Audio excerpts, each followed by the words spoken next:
Happy New Year! Happy feels weird.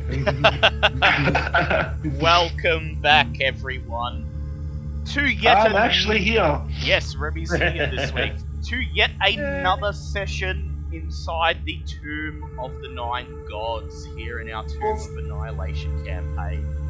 Also known as Tomb of Death or Tomb of Paranoia. Yes, because What a day! Happy fun time.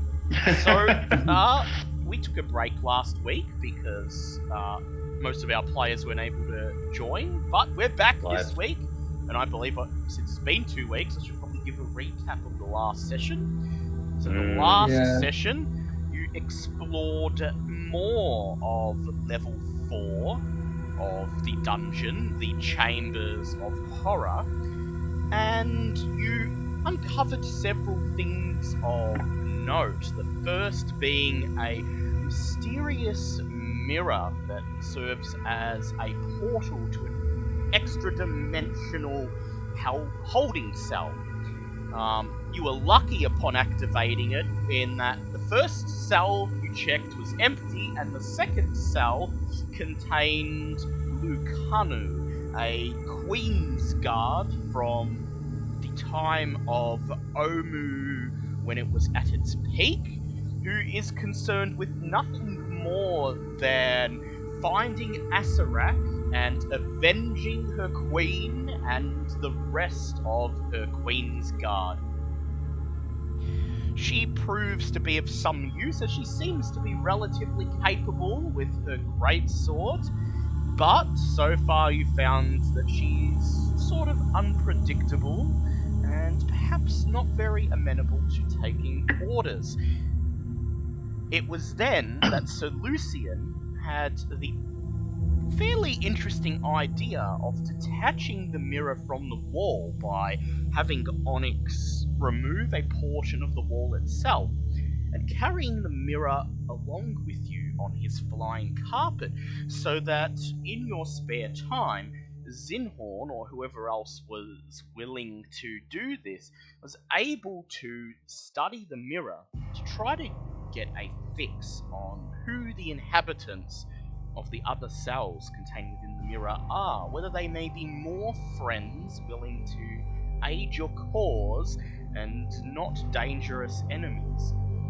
If you can find out who sits in each cell, then perhaps you could summon some aid and avoid making your life harder. You then uncovered a room where the black opal crown was displayed prominently on a pedestal. Knowing that you promised this to the Queen of the Yuan Ti, you knew that you had to retrieve it, but wasn't to be that easy, as taking the crown off the pedestal summoned 3 Bodaks, rotting extra-dimensional undead, into the room to attack you. Their horrifying faces petrifying you with dread and nearly killing Onyx by forcing him to make death saves. Somehow you managed to fight your way out of that room, with Sir Lucian proving to be particularly valuable, charging through the enemies. And so, we resume today with you having just exited that room, the black opal crown clutched finally in your hands, as you all gather your breath in the corridor outside, breathing deeply. Beaten and wounded from the ordeals you have faced. Most of all being Bobbit, who, in order to open the way out of the room, saw no choice to lop off her own arm, and right now stands in the corridor, leaning up against the wall, clutching the stump of what used to be her right arm, and just staring down at it with an incomprehensible look on her face, her emotions unreadable. Looking down at where the vine is. Just real quick before we start describing this scene. Last session you used a blur and a magic missile. Was that all of my spells that you used? That is correct. Okay, cool. Because you didn't mark off the blur, so I was just making sure there wasn't any others that weren't marked off. That's all. Okay. Just those two. Okay, Yeah. so we join our party as they recuperate from the ordeals they faced in this one seemingly innocuous room. Bobbit, what's on your mind? What is your reaction to what has just taken place? Oh, pain, more pain. Ow, armor's gone. So just again bleeding up, as you said, bleeding up against the wall, trying to just balance things out. I'm guessing there's a lovely trickle of green in the bandages where that's been just where the stump now is, and yeah, just not a happy look on her face. It's still Alessandra at the reins at the moment, but just. As you contemplate the stump and a trickle of green blood just dribbles down underneath the bandage, the vine that Zinhorn gave you sort of snakes its way around the back of your neck and grips your left shoulder as if it's comforting you, and then the voice says, "Oh, look on the bright side, love, you got me to do all the grabbing and hitting for you from now on."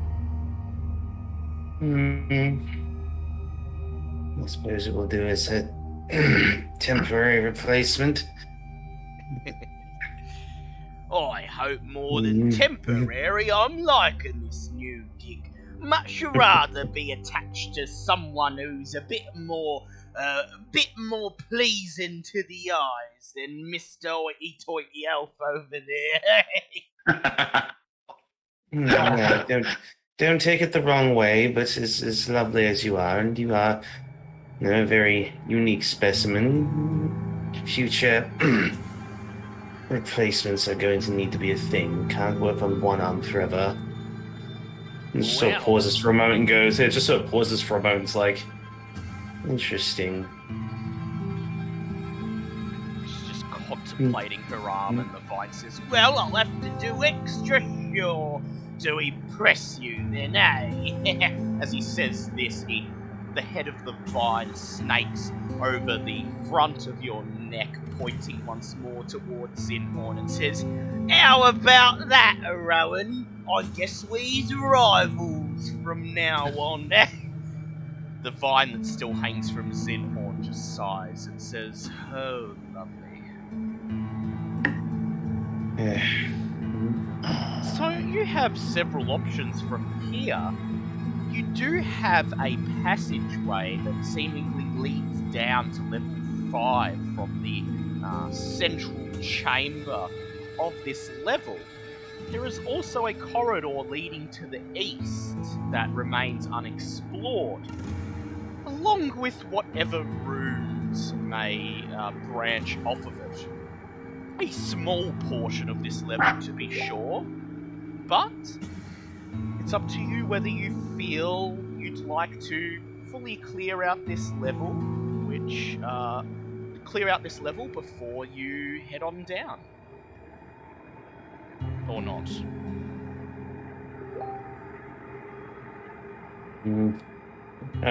Alessandra's kind of off in her own world at the moment, so...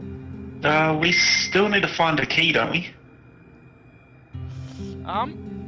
Or did we defeat the last skeleton key last? The skeleton guy we skeleton found. key. We found like in the first room we found. Yes, you did. That's right. That's right. I So you cornered him in actually the fucking. did. So you Yeah, actually I have cornered him in that everything little you room. need if you'd like to head The down. third most to valuable level one 5. that we have so far? Yes. No, that was a treasure, sorry, that was different. Yeah, but we have 3 skeleton. We have 4 skeleton keys. So yeah, and so Lucian proved very helpful in getting that one. So Did we have all the gods, or was there no, still? there is still one Yeah. god left unaccounted for. So that god might be in this unexplored portion of this level, but they might not be. So you do have everything you need So it's up to you if you'd like to head down to the next level or finish exploring this one. I don't want to make any decisions for us, but we can always come. Well, I believe we could probably always come back up if we realize that we've missed something important. There was That is no true. stairs or anything? Was there for No, to there go wasn't down any for the top? It was stairs. just like a hole. Yeah, it just seems yeah, to be it's a hole. shaft. There doesn't appear to be any stairs or ladder or any other means of climbing down. So You'd there may probably not be a just way have- back up. Not through this Well- shaft, at least. How many of us have 50 feet of rope on us? Well, 2 of us have got 50 feet of iron. Well, that's Yes. true, but it's more along the lines of something we can leave. And I believe all of you except for Onyx and Zinhorn can fly. Well, Zinhorn What? can fly in I some can of wild his shape. various wild shapes. So it's just Onyx who can't fly. Yeah. And there is the carpet, which is... Yes, although the carpet can only hold maybe Hmm. 1 or 2 people at the moment. Yeah, As and, your- until we finish I'm that a kobold, mirror so thing, I the weigh- thing. How much do I weigh 30 pounds. Yeah, so you could probably sit on So- the carpet. I could probably sit on the carpet if need be. A large portion of the carpet, however, is taken up by the mirror, and Sir Yeah. Lucian has graciously volunteered his carpet as essentially a big trailer to hold the mirror on for the time being. That is fair. That is fair. Oh, that's right. I have the robust insulating cars. I forgot about that. Yes, you do. Sorry, it's been 3 weeks since I've looked at my character sheet. Yeah. Fair. So, what would you like to do?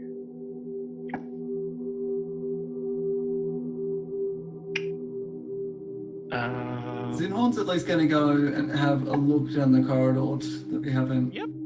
So Zinhorn makes his way ahead of everyone, back down into the central chamber, and peeks around the corner into the corridor. No roll is necessary here.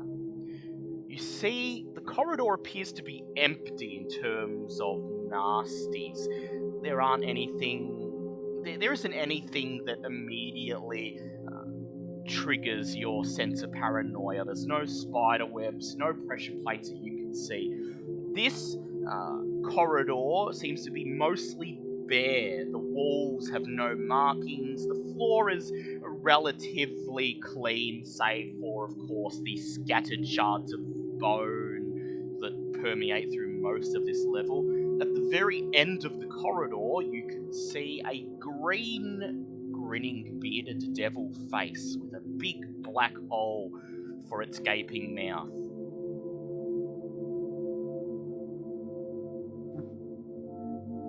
Hmm. And it's just Zinhorn that's looking at that, correct? Yes, Well, that. unless you guys would like to follow along behind him. So the things that we haven't dealt with, death to fire, dine or drown, precious air and falling sand. Yes, which is an awful lot of hints for seemingly one corridor. Hmm. And do we do the army sleeps in silence? Haven't done that yet No. either, as far as you know. So there's still 2.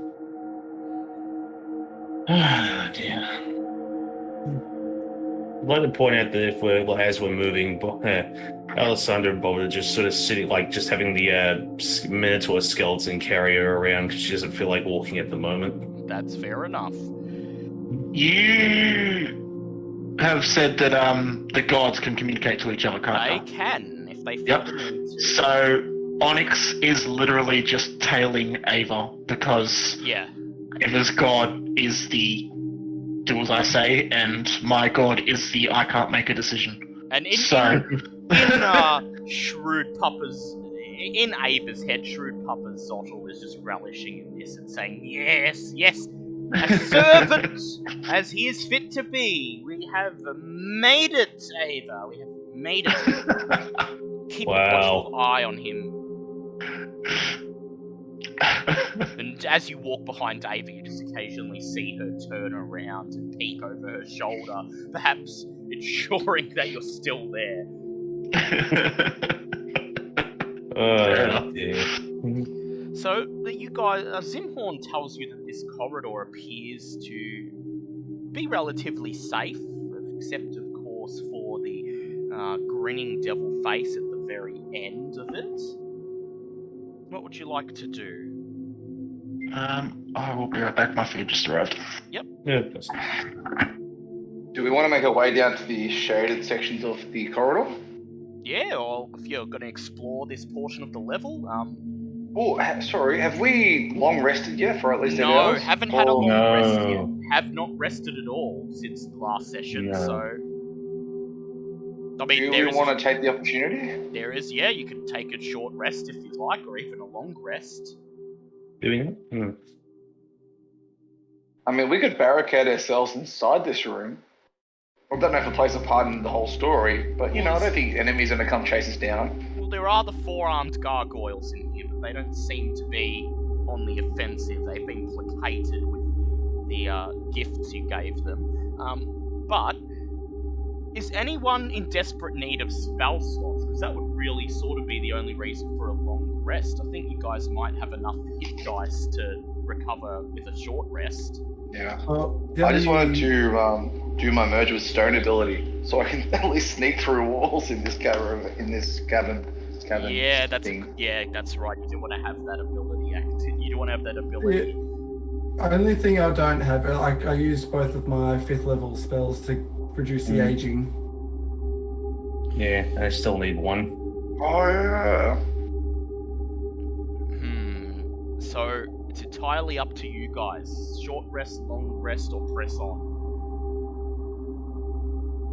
Do we go for a short rest? I'd say at least a short rest. Yeah, We are doing yeah. Short rest. Well, you will get your merge with stone back, Lucian, with a short rest. So, And I get my wild shape back. Yep. So yeah, go ahead and spend hit dice, guys, to recover. All right, team. Night. Everyone pulls blankets over each other. Good night, everyone. Shut up. Okay. Everyone else is just kneeling down, bandaging their wounds, maybe having a quick bite to eat. So Lucian just plonks down on the floor with a blanket over him, and he's just snoring for the next 10 minutes.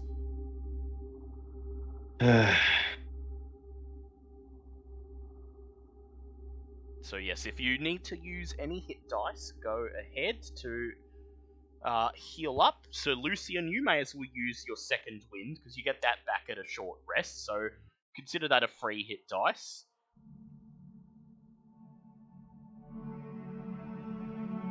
And I believe the only other person who's severely hurt at the moment is Onyx, Yeah. I believe. Zinhorn is Might back just up roll a to full. d10 now. Yeah, go ahead. And don't forget to add your con to it. Oh yeah. Forgot about that. My constitution of 0. Oh no, 4. Forgot about that. Yeah, no, you've got All good right. con. That's the 7 points of recovery. So, I feel immortal titties. how close to full are you? 76 out of 79. So Oh that's yeah, no, pretty you're good run. fine. Yeah, you're good. Everyone else adequately healed up? Yes, despite losing an entire limb, I didn't actually take that much damage from that, so I'm... Well, okay is probably the wrong word, but still alive. As soon as you 3-legged man. As soon as you finish resting, you see Lucanu just place her hand on the hilt of her great sword, and she just looks at you with a look of contempt on her face, and she huffs a deep sigh, and walks ahead into the corridor, making her way down. Okay, I'm back, but I'm muted. Yep, short rest, Onyx. Oh, okay. Cool. So, would you guys like to proceed into the corridor? I mean, obviously, Alessandra's going to make note of her lovely disposition and decide to work on that later. There's other problems at the moment. She makes her way to the very end of the corridor as you all follow along behind her. And Zinhorn, with your passive perception, you do notice that a portion of the leftmost wall about 10 feet wide, appears to be some sort of door. You can see very thin grooves rising from the floor to the ceiling, indicating that this portion of the wall can perhaps be pushed aside, revealing something beyond. Meanwhile, the rest of you enter the corridor. I have to keep the Bobbit and the Minotaur in the same space. And Yeah. I do let the others know. Sorry, I had a really hot food in my mouth. that's fair enough. So, as you saw earlier, a 6-foot tall green devil face is carved into the far end of this hallway, its mouth agape. Right in front of the face, spanning from the face itself to the very edge of the secret doorway that Zinhorn points out, there are faded murals on the wall that show faceless humanoid figures doubled over in pain, clutching at their heads and ears. However, despite these ominous murals and the devil face carving, the hall appears to be devoid of traps, and you make your way right to the end of it without event.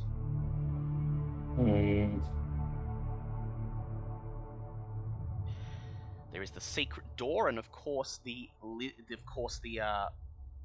big, open, gaping mouth of the devil face. Pitch blackness, the only thing being visible beyond.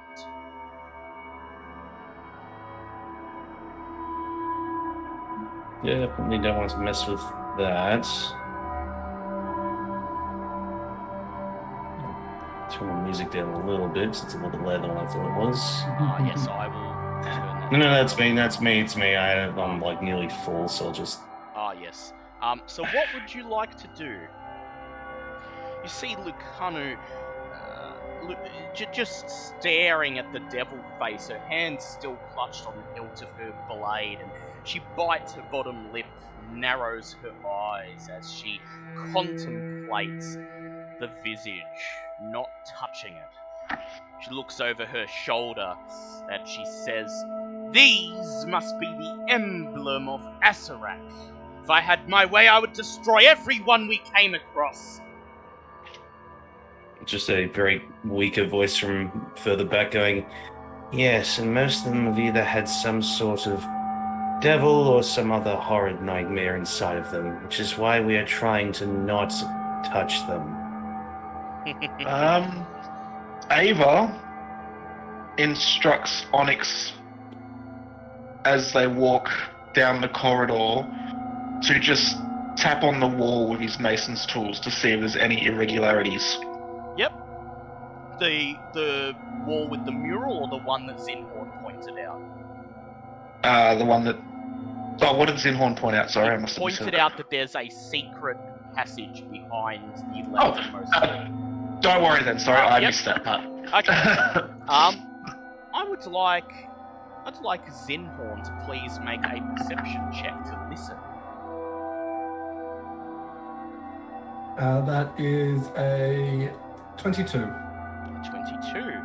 So as you watch Lucanu contemplate the face and decide whether to pass it by and try your luck with the secret passage, Zinhorn, you hear, coming from the direction of the face, a very soft voice calling out to you, ostensibly in Druidic. The voice says, "Hey! You! You have to look for Druid about you! Come, have a chat! Have a chat! I've been waiting for so long!"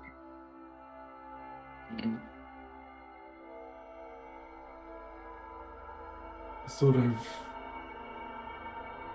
uneasy about it, slowly makes his way over and just looks at the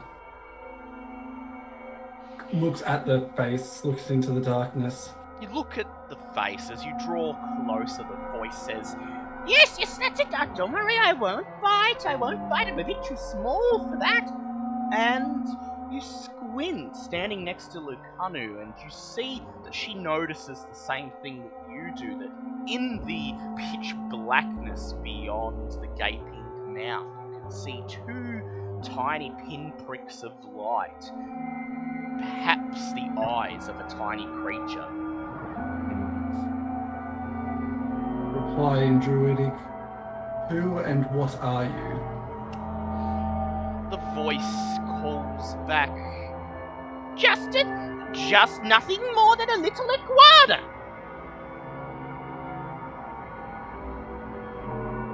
You're not going to squish me if I come out, will you? If you are true as to what you are, then you have nothing to fear. As you say this, the pinpricks of light disappear, and then a few seconds later, a small green iguana scurries out of the mouth. Before it has a chance to, I sort of get listener to sort of back away so that... Yep. You hold out your hand. She takes a step back, but still keeps her hand on the hilt of her blade. The iguana perches on the bottom lip of the gaping mouth, staring at you with its tiny, narrow yellow eyes, silently waiting to see what you will do. Why, hello there, little thing. Not seen a, something like you being able to speak like this before. Looks up at you. It raises a front paw, perhaps in greeting, and then the little voice says, "A druid brought me in here and awakened me, and, well, since he fell afoul of one of the traps, I've been waiting for someone to come down who's a bit of a conversationalist." Because of the suspicious nature and being in permanent paranoia from this place, Zinhorn's going to do an insight check. Go ahead, make an insight check. That is a 22. So based on how the lizard sort of shrinks away from you as you slowly approach it, you get the impression that it is also very paranoid and cautious. How long have you been here? The lizard looks at you and says, "Ooh, maybe 5 days? 6 days? I was captured in the jungle outside, and the druid of the Group E said that the name was the Company of the Yellow Banner awakened me. The rest of the group seemed to think that having a lizard such as myself able to understand their commands would be a boon in this place. I suspect the only boon they thought it would bring them was that they would have someone to activate traps for them. At some point we got separated, ostensibly after they fell into one of the traps, and I've been hiding here ever since." Did you see in that hole there what was looking around in there? The lizard looks at you and says, "Oh, yes, but behind here? It's just a hole, and there's a lever or something at the very back of it. Something that my little lizard form doesn't have the strength to pull." The lizard crawls ever so slightly out, sort of the front half of its body now hanging over the bottom lip of the gaping mouth. And it says, "Tell you what, promise you won't use me to try to activate traps, and I'll help you out the best I can. I've seen a fair bit of this place, and, well, I just want nothing more than to get home to the jungle." Zinhorn sort of like crouches down, sort of gets right down close against keeping its distance from the mouth, and says, "If you are willing to assist in this cause, you can come with us. I will keep you safe to the best of my ability. The lizard. But if you are Yep. If you are setting us up, I will be the first to remove your scales. Please make an intimidate check.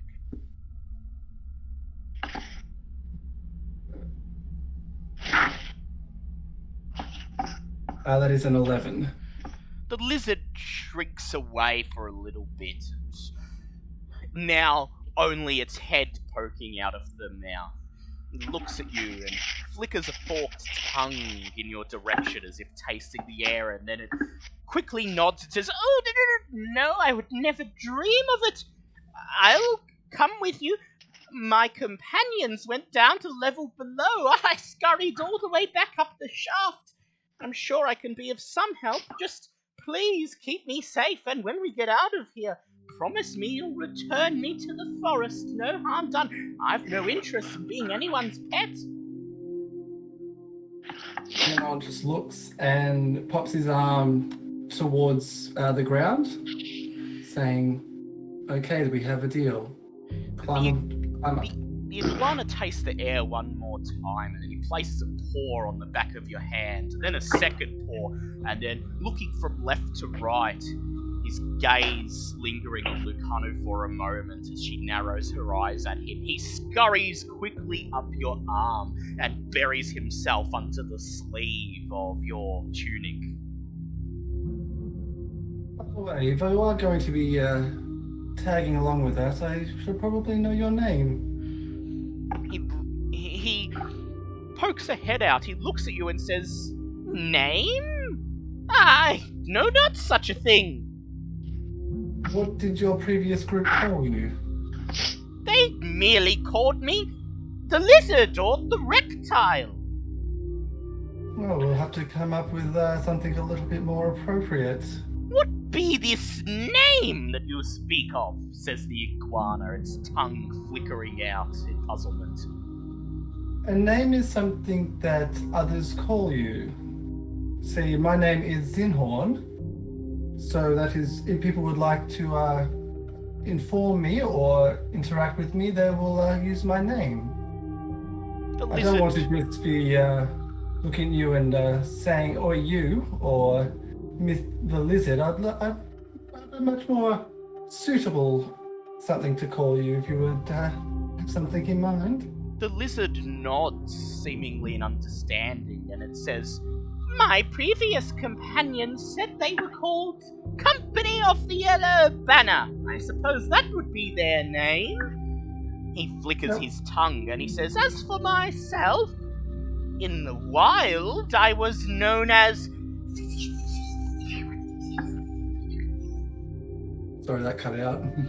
It's just hissing noises. Hissing and clicking noises. I was going to say, do I understand what that is? No, you don't, because it's lizard hissing, it's not snake hissing. And then he looks at you all and he says, he looks at you all and in Druidic says to Zinhorn, "I suspect that may be beyond the capability of your rather oddly shaped tongues." Just a little bit in this current form, yes. The lizard says, "Very well. A name is not important for a lizard such as myself. Make my name whatever you wish." I'll have to. Okay, whatever you wish. I will come up with a name suitable for someone like yourself. See the lizard staring now at the mural that has the section of wall that you could part away, and the lizard says, "Oh, I do hope you're not thinking of heading into there." Why would that be? "Well, my companions sent me in through that crack there." He points to the floor with his front paw, and you see a small crack at the bottom of the wall, a couple of centimeters high. I entered into there, and it was very, very warm, and I crawled right back out again." Warm, you say? "Oh, Even too warm for a reptile like yourself? prohibitively warm. Not like a rock to warm the blood, more like Something to boil the blood!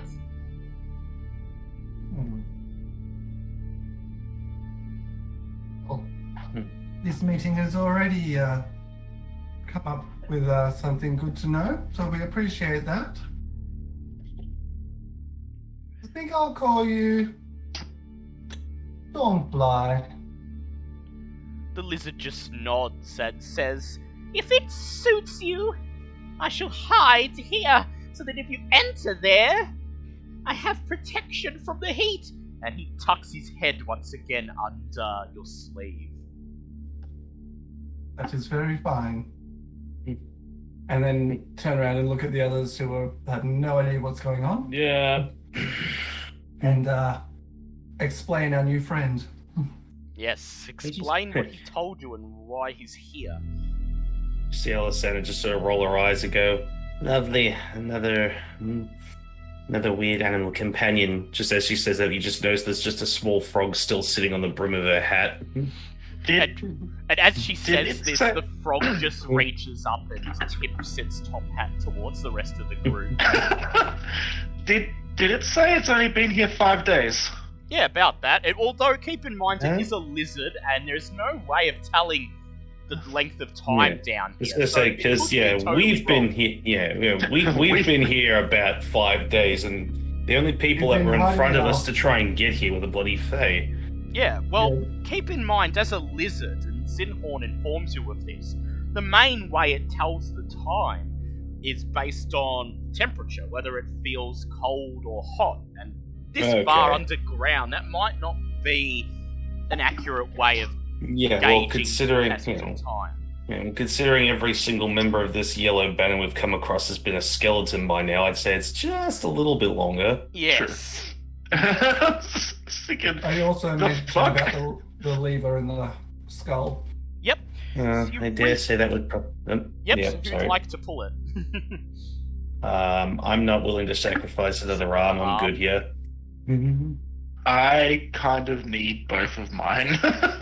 Lucano just shrugs and she reaches in, and you hear the sound of clanking machinery as she groans with exertion, and then the detached portion of wall begins to slide away as the corridor is filled with the sound of scraping stone. Waves of heat blast out of this cramped room on the other side. The walls are scribed with relief carvings showing volcanoes setting cities ablaze. Rows of tiny holes are bored into the floor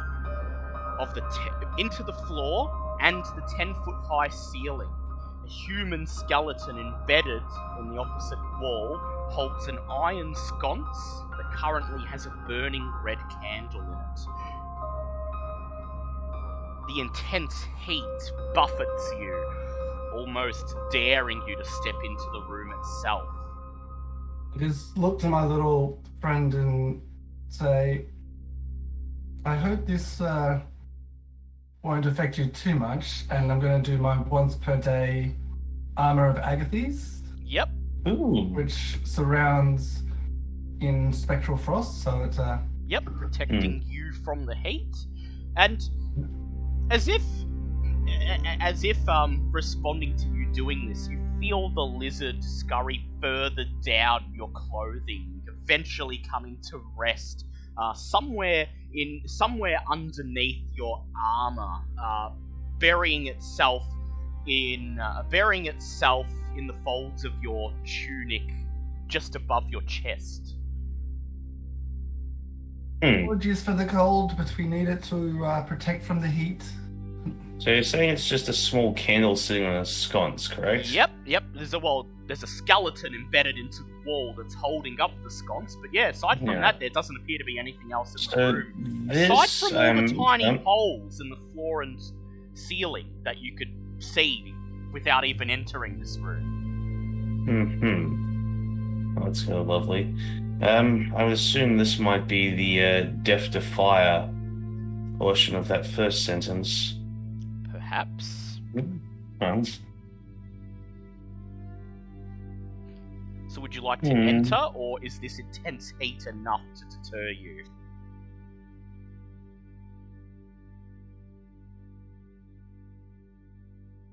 I mean, a part of me thinks of entering, but at the same time, if that thing's full of holes, there's no telling what kind of possible trap would be in there. Is it possible we could just turn it off, like, put out the candle and see what happens?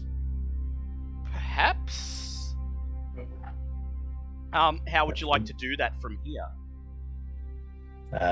Well, And drill a craft and I snuff was out gonna a candle. say I've prestidigitation. Yep. It's a lovely gift that came from Omu, although he's not responding to calls, ironically. Yep. So you raise your hand and prestidigitate a small gust of wind to blow out the candle, and you see the air, the small wave of air leave your hand and enter the room. But as soon as it passes over the threshold of the room, you see it sparkle as if hitting something in the air beyond, and then it dissipates. Well, it would have been nice if it had been that simple. Interesting. Does anyone mind if we take a few minutes to detect magic at all? Yeah, you can go ahead. Alrighty, Mr. Minotaur, please put me down. The Minotaur just nods. He deposits you in front of the cell as the wavy heat surrounds you. And you all spend about 10 minutes sweating from this sweltering heat while Bobbert casts Detect Magic as a ritual. You cast Detect Magic, and you can tell there's definitely magic in there. Well, that part I got. You don't know what it is, because it appears that the entire room is contained within an anti-magic field that prevents your Detect Magic from penetrating further. And another lovely sigh from Alessandra going, and fantastic. Whatever this is, it's set up so magic can't put it out. Isn't that lovely?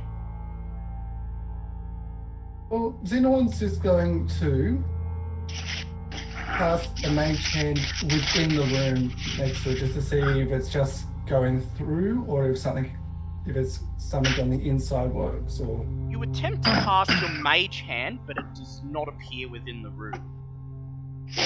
Okay. So magic instantly goes out inside this room. Yep.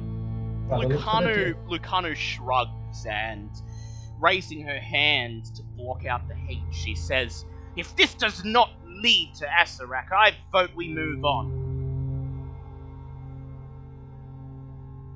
If you survive, sure. Inside this room may present a new ally in helping us to defeat Asarak. I understand you don't enjoy our particular methods, but everything we've done so far has been to try and obtain or possibly locate items and allies that could help us with Asarak. Running in head first is only going to get us killed that much quicker. Bobbert, please make a Ava? persuade check. Oh, what do you... Yeah, and then we'll go to Remy. Okay. Okay, persuasion check. It's 9, come on. That's a 14 plus 9. She looks at you, narrows her eyes, and then she says, "Perhaps saving the 9 from their indignity is as big a priority as Asarak. Fine! I'll go along with this for now." That's good. Just remember, if at any point you feel that we're wasting your time, just remember that you are one of the said allies and or tools that we helped find to defeat Asarak. We could have skipped them, like you said, but then you'd probably still be stuck inside that mirror for the better part of eternity. She just glances sideways at the mirror still propped there on Sir Lucian's carpet. She nods. Remy, did you want Ava to do something? Fire newt skins are resistant to fire, aren't they? They are, yes. Ava is going to attach one to an arrow Oh. so that it's flapping, so like it's loose, but the arrow can still drag along. And she's going to fire the arrow just above the sconce hopefully so that the skin lands on the sconce, smothering it. Yep. Go ahead, please. Roll for her. The AC or DC to hit this will be. Well, she's hitting a flame. 18, we'll say. Damn it, she got 15. Yep. She fires her yeah, arrow and it unfortunately. embeds itself in the wall about half a foot to the right of the candle. Well, shit. A plus 10 doesn't help if you roll really fucking low.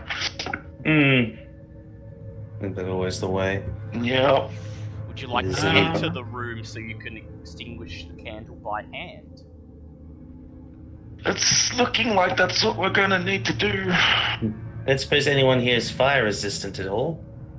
Failing that, Alistair just points to the Minotaur and says, failing that, we still have one of these left. Well, saying that,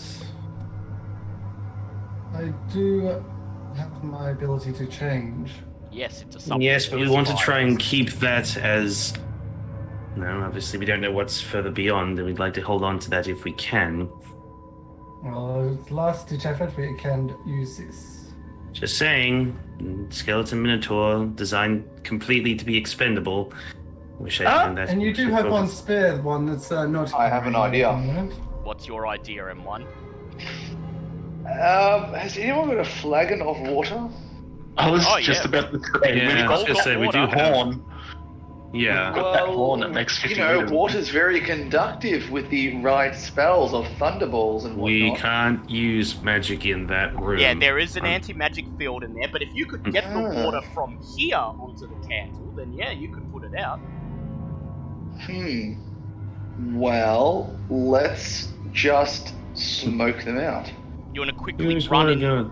want to quickly run You into want the to smoke them room out? and dump So they don't know where else I to was gonna escape say, to? unless you want to try and throw... Well, no, we're literally looking at a room that just has a candle in there. There's no, like, And enemy holes in in there. the wall. Yes. Yeah. Wow, it.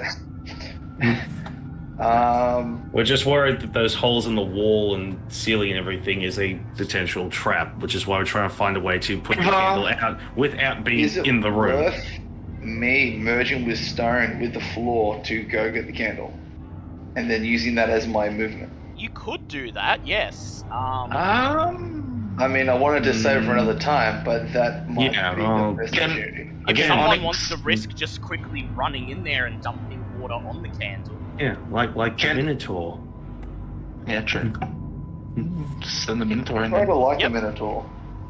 Yes, but I'd rather he risk is that. expendable. Yeah, he's designed Alright, literally please to send- be expendable. Okay, does anyone have like a bag of oil that can spend over the Minotaur? So now, like, if anything, he's now a fiery Minotaur that's like... It's a skeleton Minotaur. It's now on fire. It's like... It sounds amazing, and I wish I did, but no. You're all gonna I be an amazing artificer, but that is not this campaign. yeah. No. You're going to make some poor DM cry one day, but this is not that day. Alright, send our lovely friend in. So, Off you go. It's nice Robert, knowing you use your horn to generate some clean water, pour it into an empty water skin, and hand it to the Minotaur, giving it its orders. The Minotaur looks at you and nods and makes its And way into Just the going cell. to move. As it does that, it's just going to move out of the doorway. Yes, good idea. Just everyone clear some room. As Let soon it work, let as it soon work. as the Minotaur crosses over the threshold, you hear a loud click as the wall begins to slowly slide up again, sealing him within.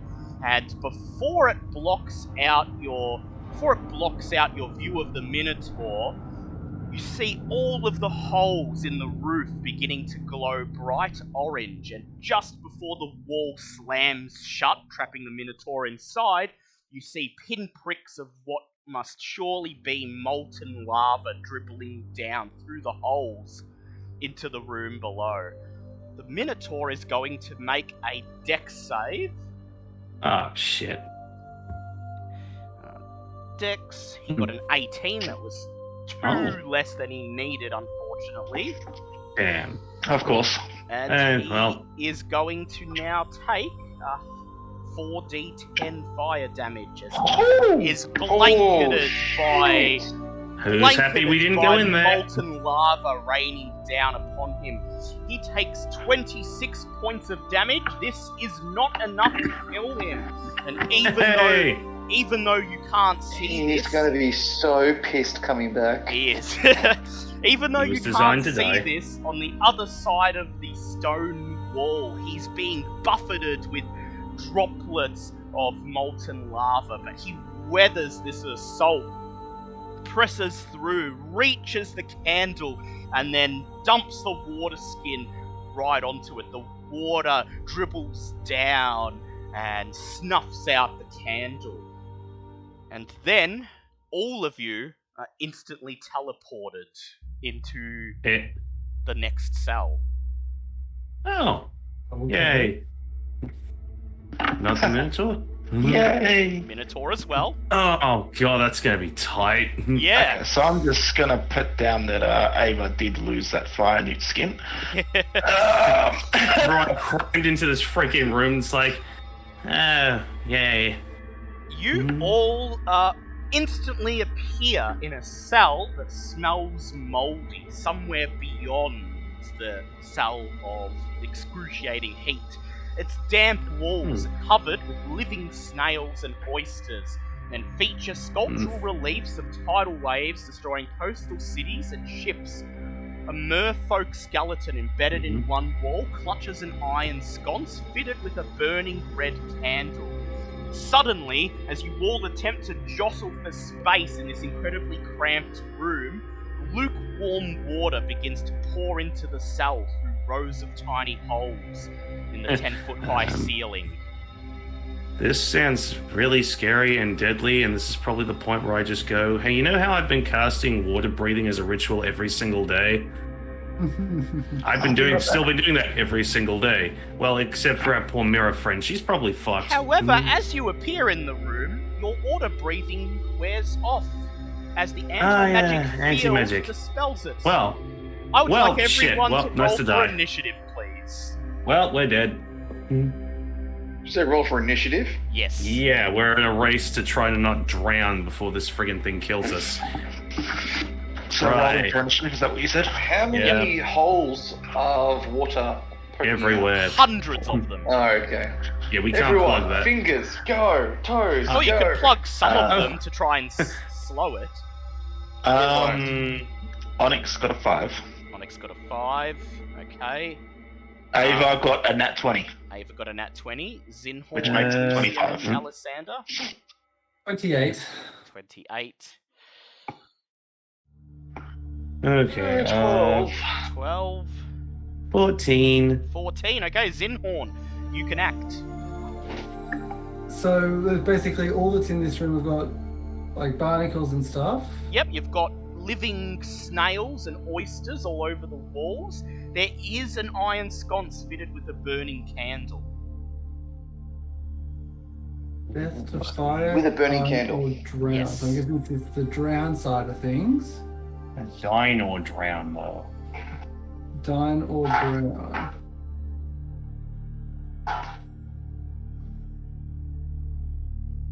As you decide what to do, the water continues pouring, quickly filling the room. It's already up to your ankles.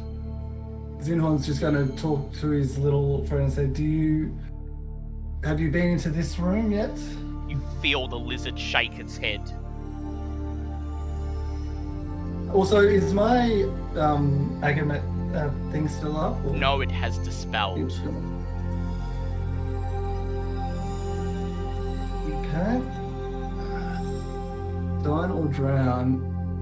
Thinking of that, would think eating or drown.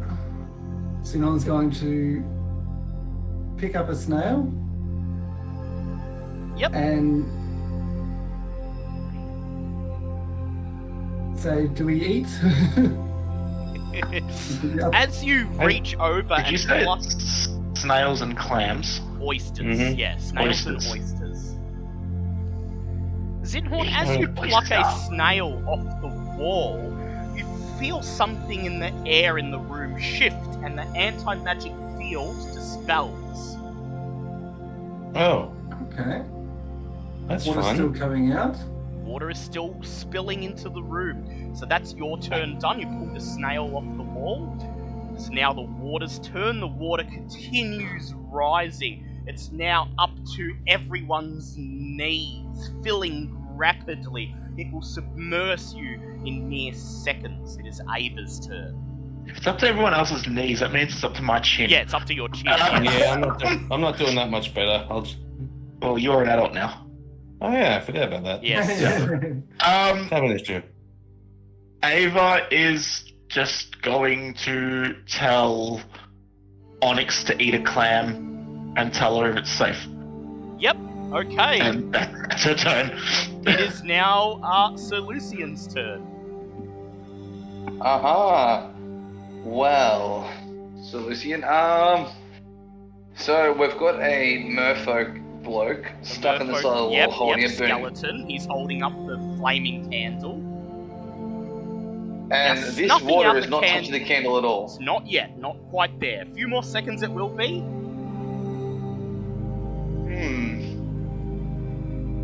Well, is there any part I could bash? Is there any obvious weak spots in the wall? Can I inspect the wall anyway?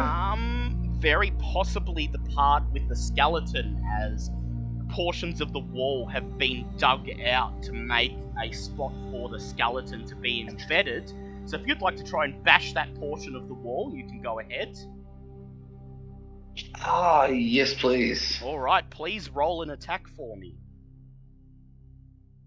Alright, that is an 11. I believe that's a hit.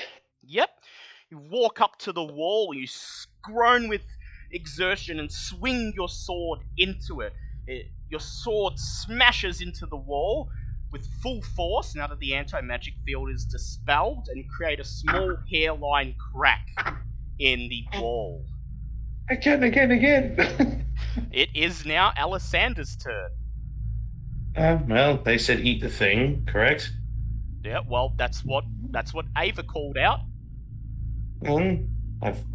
Alessandra just shrugs and goes, what the hell, we've eaten far worse. And go and take one of the clams or something. An oyster or a snail? We'll go oyster. You reach out and pull an oyster off the wall. That is your turn. It is now Onyx's turn. Onyx is going to eat an oyster. Yep, so Onyx, you rush over. You are submerged in water. Please make an athletics check to pry an oyster from the wall. Son of a bitch. Athletics, that's strength, that's half decent, that's at 11. An 11. You reach out and it takes longer than you wanted to, but you feel the oyster giving way and you now clutch it in your hand. It is now Zinhorn's turn. Is our mirror friend doing anything? Or? Yep, you notice that she has wrenched a snail off the wall. Zinhorn's going to reluctantly put the snail to his mouth and Eat it?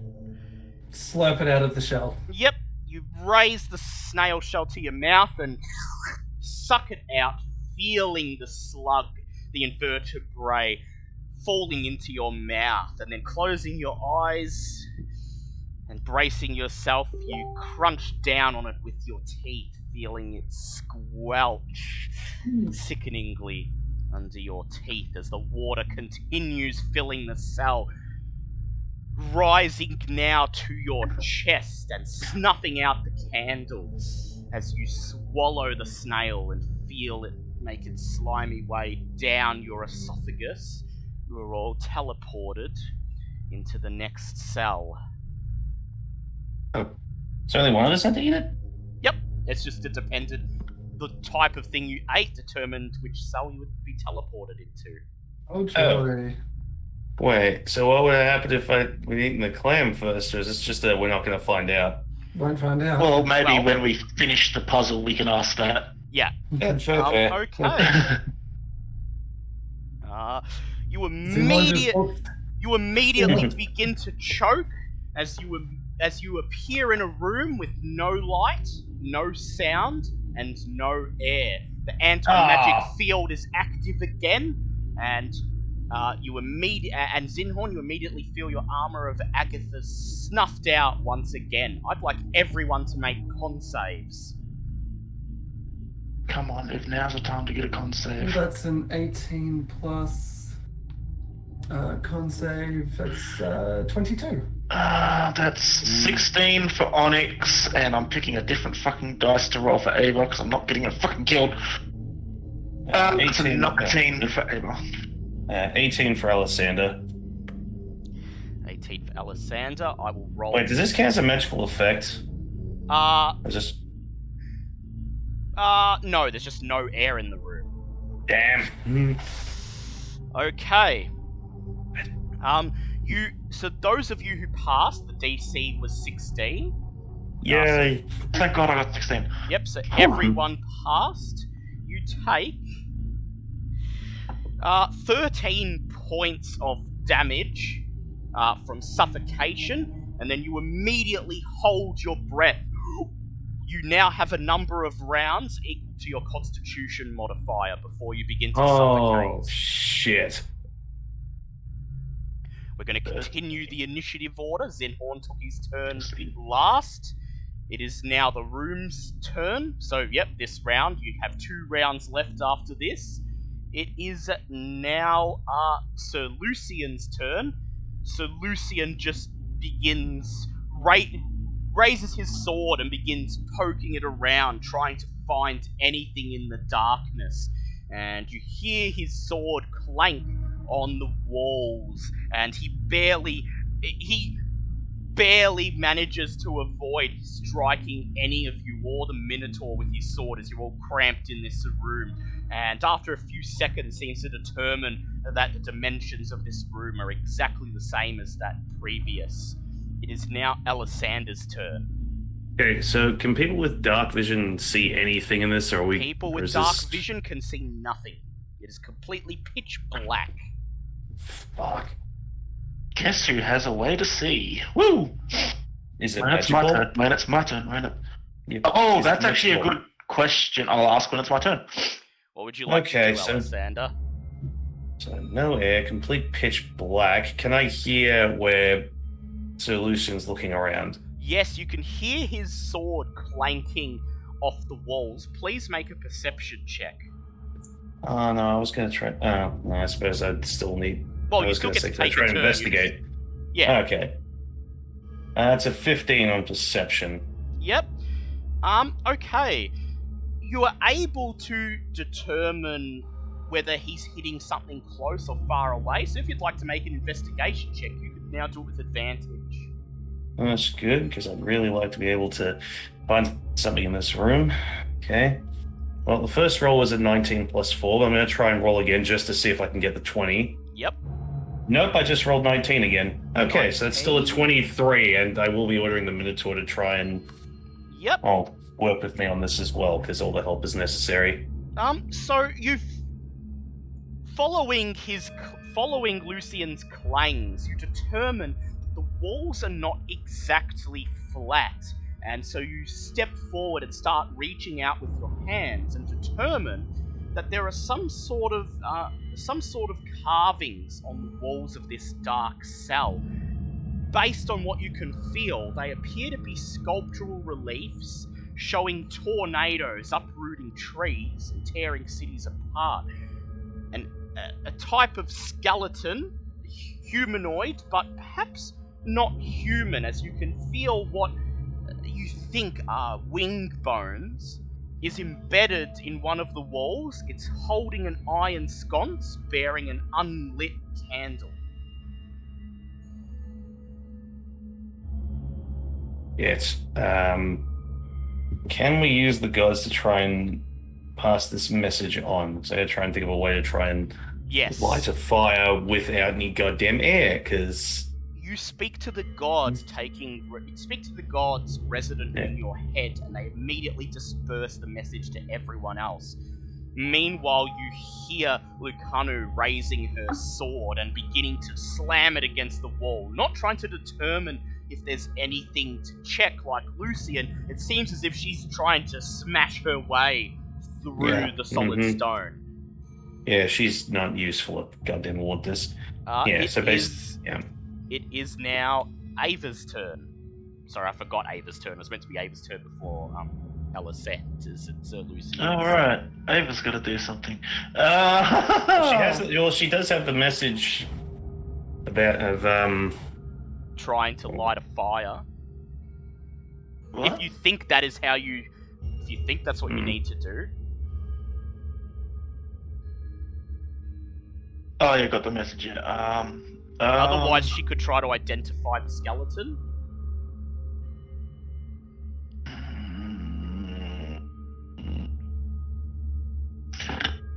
Oh, that was my neck. Fuck, I actually don't know what to do, because she doesn't have anything that can light a fire. Alright, Yes, have she does. her do a medicine or nature check, please. Okay. Medicine or nature? I believe nature is her... Oh, actually no, medicine is actually higher. Which dice? This one. 16. You feel Ava shuffle forward and she begins to palm her hands down the wall, feeling the skeleton. And soon the gods in your heads relay the message. It's an Aarakocra skeleton. Zinhorn, you, as a druid with a high nature score, immediately know that Aarakocra are known to have hollow bones.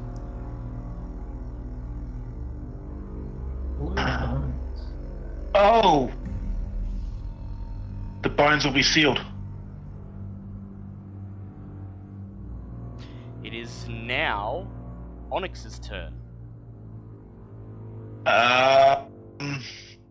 I'm going to pull out my adamantine greatsword and feel my way over to where Ava's feeling and try to break a bone.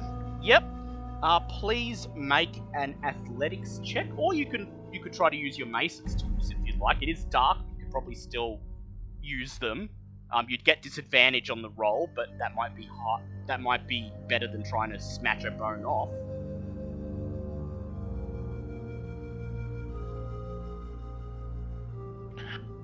No, because I'm just trying to use my greatsword to break a bone open. Ah, yes. Okay, so please make an attack roll for me. Attack roll. Fucking what dice do I use? Because they're all fucking sucking at the moment. That's better. That's an unnatural 20. You step forward, swing your adamantine blade at where you know the skeleton to be. You hear the crack of bone as an Aarakocra rib bone is pried loose and snaps open. You all hear a very sharp hiss as the small amount of air inside the bone quickly is sucked away into the void. And you are unable to breathe it. Perhaps you might need to carefully remove a bone and inhale it yourself. It is Zinhorn's turn. Zinhorn's going to make not his too way over to the skeleton Yep. and sort of feel around. Is there sort of anything that feels like it's more loose or anything that... Please make an investigate check. That is 15. You do notice that after Onyx's blow, several of the rib bones appear to be quite loose. And you should be able to pull one off with minimal effort. If you'd like to carefully do so, please make a sleight of hand check. Oh, I'm okay at those. That is an 18. Reach forwards and you jiggle one of the rib bones, then you hear a click as it detaches. You quickly raise it to your mouth and inhale the air contained within the hollow bone.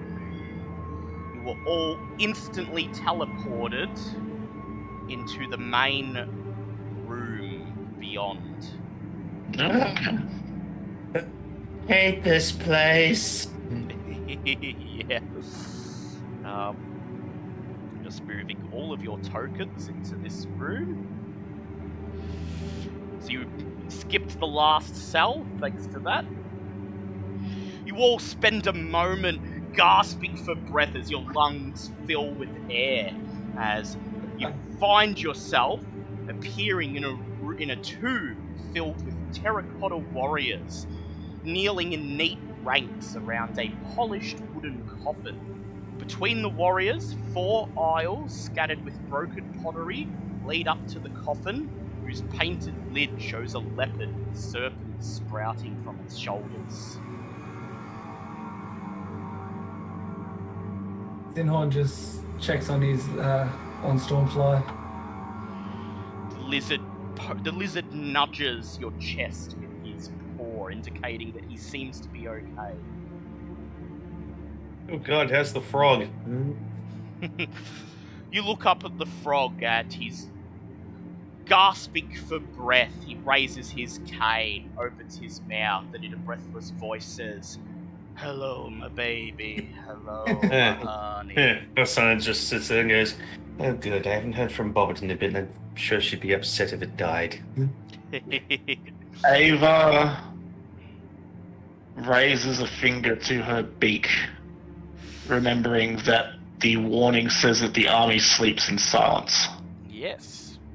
You do also notice that contained within the room appear to be 4 teleportation circles. You're all standing on one at the westernmost side of the room. There are 3 more, one to the north, one to the south, and one to the east.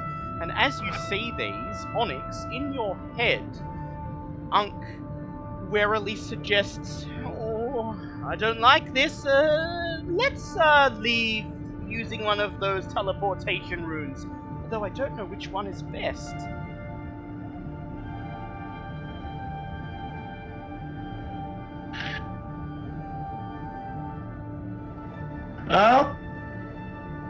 Now, going by this map, what does the teleportation room under us look like? The same as the others, just... There, can I actually see it, though? Because, sure, I will. I'm noticing a pattern with the runes that we're looking at, and I don't know if that correlates or not to actually something... The one you just stepped in on is not actually on the map, but Okay. imagine it to be an inverse of the one on the east. So, hold on, I'm gonna get the draw just... So when you say inverse, the one on the east, does that mean it would be... like Notice that? how... it would be... Because... Yes, exactly. Okay, because... Mirroring the north and south ones. Yeah, because the north and east, they both have the line facing down, or inwards, whereas the south one, the line is not facing inwards, it's facing outwards, and I'm getting so very paranoid about that.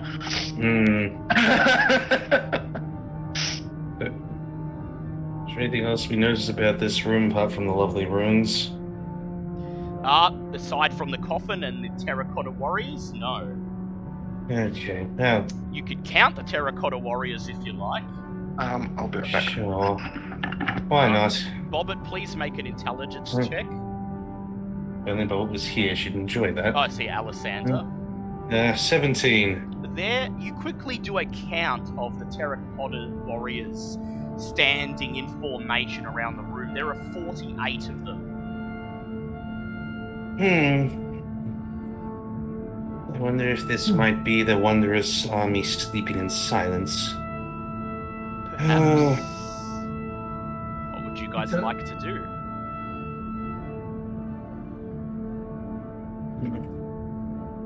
Does Zinhorn see anything other than broken pots on the ground, or is there anything? Those, so there are, shards of broken pottery lying around. You can't see anything on the surface of the shards, but if you wanted to spend some time searching through them, there might be something. Otherwise, the only other thing of note in the room, aside from the teleportation rooms, appears to be the wooden coffin in the very middle. Is there anything on the coffin? Any symbols? Any? Yes, there is a carving of a leopard with several snakes sprouting from its back. A kabuzan. No, not a kabuz. A kamadan. Coming down. In between the terracotta soldiers, is it just normal ground? No, in between the ranks of soldiers, the ground appears to be covered in shards of broken pottery. It would take a lot of care to avoid stepping on it. It's blanketing the floor. Okay. So we have got our giant mirror though, haven't we? Yeah, I Mirror is believe not that. actually with you. It must be left back out in the corridor because it didn't come through the cells. That means I've still got the carpet though. No, the carpet No, was with carpet. the mirror. Yeah, it seems that those were left behind. Yet the Minotaur somehow came with. Weird. Either way, I'll We say in a it's just non-magical all- area still? Because you ordered. What was that? Oh no. Oh Are we in a wait, no. non-magical I was area? gonna say if we were in a non-magical thing, if it destroyed magic, that Oh, means no, the animation magic- would have failed. By the way, the anti-magic field is not in this room, so you can. No, I meant cast- like the other rooms. So wouldn't Yeah. my Minotaur have been destroyed? Oh yeah, that's right. So yeah, he's gone. Huh. Cool. So it's just a small pile of bones. Yeah, Oh, a small fine. pile of bones that, as they count as your possessions, were transported along with you. But those cells were still very cramped with all of you in there, so even without the Minotaur. Either way, well, I'll Yeah, say there's you- still gonna do a small just prestidigitation to just do a puff of wind, just because, just to see, make sure that it's working. Yep, you feel the wind leave your hand, and you see it rattle some tiny shards of pottery on the floor. You look to your left to see what became of your Minotaur, and see that there's just a pile of bones lying at your feet that Well, appear it did to have well. made the journey through those elemental cells with you. Well, it did well. Goes to the first one at least. Can we precariously balance ourselves and use the terracotta soldiers as stepping stones? No, God, no, If you want to. no. No, like, against all odds, I'm pretty sure the DM wants us to walk in between them. Yes, because I'm he wants pretty us sure- to smash. Because I'm sure if we smash just one of these things, the remaining 40 something of them will come to life and beat the crap out of us. So Most Exactly. likely. no, But, no, but, no. actually, no. 9. Well, let me just find Yeah. the artist a moment. No, you What give would me you guys Artificer like to and do MacGuffinal bullshit next Okay. campaign. Dinhorn Who's is... got something very stretchy and ropey? You've all got Mhm. ropes, and Zinhorn and Oh, Robert have I'm- vines. Zinhorn and Alessander have vines. Beautiful. Can we use that rope? Can I do a strength check to see if I can throw something heavy tied to the end of that rope to use as an anchor over to the coffin, and then sort of Still I pull throwing. one end Dinhorn's and you guys sort of Yeah. crawl your way across it? Yeah, you could. Mm. That's actually a decent idea. If you use It- something as a counterweight, you wouldn't have to step on the pottery then. Well, actually, we have a big giant skeleton minotaur. No, we don't. No, we don't. Um, It's he gone. fell- Alessander, Zinhorn's quite stealthy. can't you so- walk on the roof? Yes. Do you want to walk on the roof, Alessander? Seems safer than what we're trying to discuss down here. Look, can I do an investigation check first to make sure there's nothing on the walls? Yeah, go ahead, make an investigation check. Because I imagine any flying is going to cause gusts of wind, which will cause pottery to move. Jumping, gotta land. You walking on the ceiling may be the only way without Yeah, Lucian throwing something and knocking Yeah, her. yeah, But that's then where I how was is she having gonna worries get? there. How is she gonna get down to the coffin? She'll have to drop off the roof. I have Featherfall. Yes, you do. And a Alright. vine. It's a 22 on the investigation, by the way. You do notice that the walls appear to be mostly bare, though they do see very faded murals of what appear to be Omuan soldiers engaged in a grand battle. Another thing is, and this is Ava saying it because I can't make decisions. We have a couple people here who can detect magic. Do we want to see if there's any magic coming from the actual sarcophagus? Because if there isn't, she can just get Onyx to shadow over there and swap places on top of the sarcophagus to read it and see what's there. Yeah, I mean, how'd you get back though? Because we determined from last session that if Yeah. it isn't, I can read it to see if there's any warnings engraved on the top of it, or at least take a rubbing and I was to going to bring say it back to you somehow. probably a good idea because I was going to say it's most likely going to be an ancient tabaxi. Yeah. Well, I'm still fine with just walking on the ceiling and then just feather falling down Well, to. yeah, that too. There is also Zinhorn is very stealthy, so that's a. I know, but I want to try and. I feel like the best form of approach is the one that doesn't require us to step on any of the pottery. Unless, of course, it's just one giant bullshit thing that, is just, risk stepping on it, yes. I really want to go step on a teleportation circle. Yeah. Because I get the feeling we're going to have to do that anyway, because that's probably the way to get out of here. Yeah, because you can't go back through the elemental cells. No.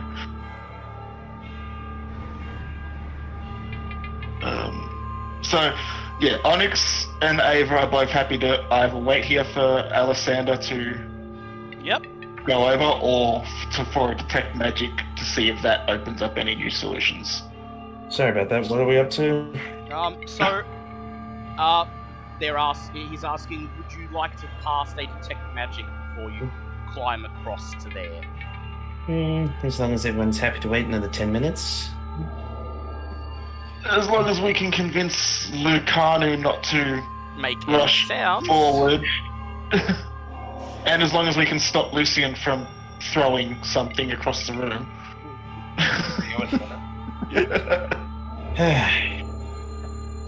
Well, first things first, we'll go with Lucano going. I hope you don't mind waiting another 10 minutes. She just Before we nods. start, yeah. She just nods and shrugs, telling you to get on with it.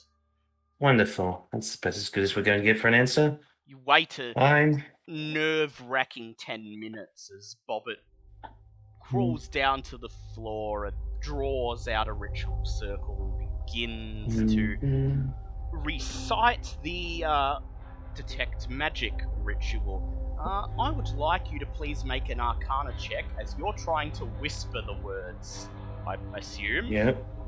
Yeah. That is a 26. Yep. So despite whispering the incantation in the lowest voice you can muster, you manage to get the spell off. All of the terracotta warriors immediately light up, indicating that there is an aura of transmutation magic emanating from them, possibly indicating that they will be animated at some point. However, the sarcophagus itself appears to contain no magic aside from what you determine to be the magical item contained within.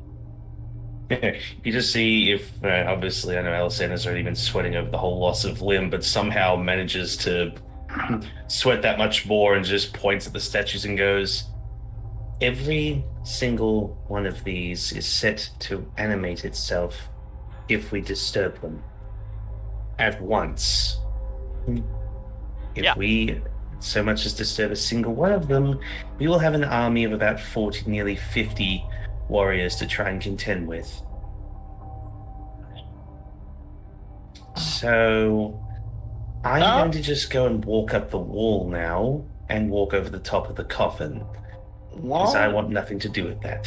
While you're walking, I want to clarify something out of character with the DM. Yes. Dispel magic. Choose one creature, object, or magical effect within range.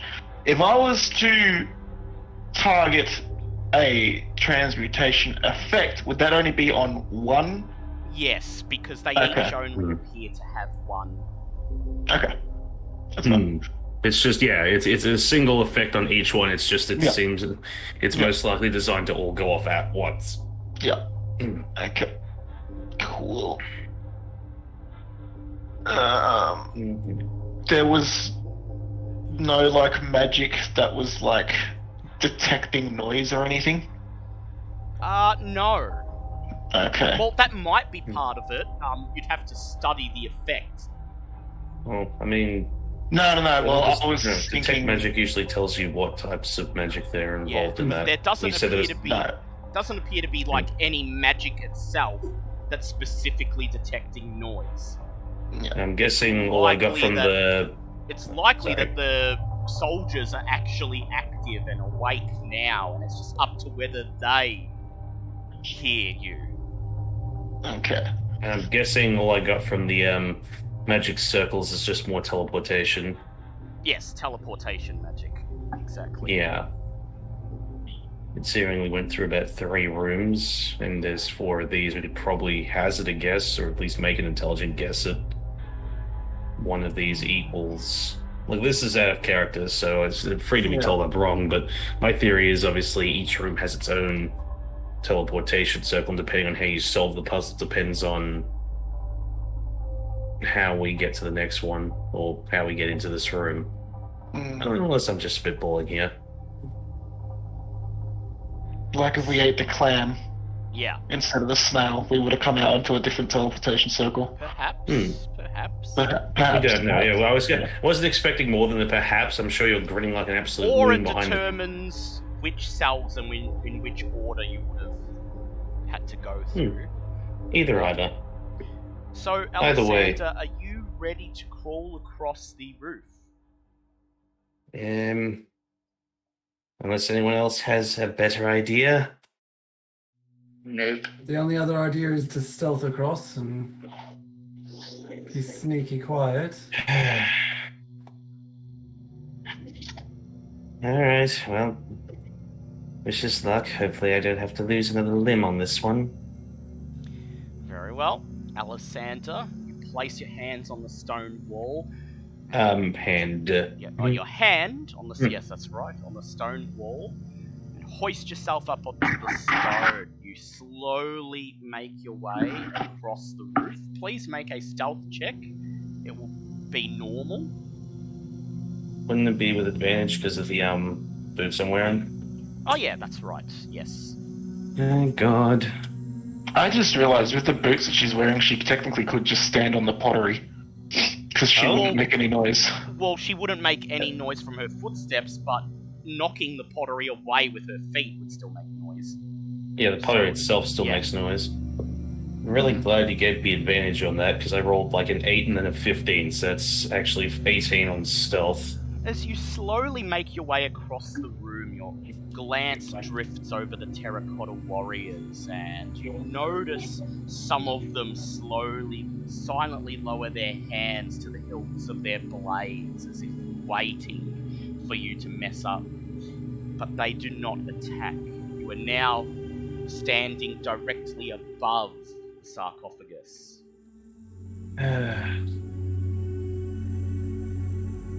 I'm just checking one quick thing before I go and do anything completely stupid.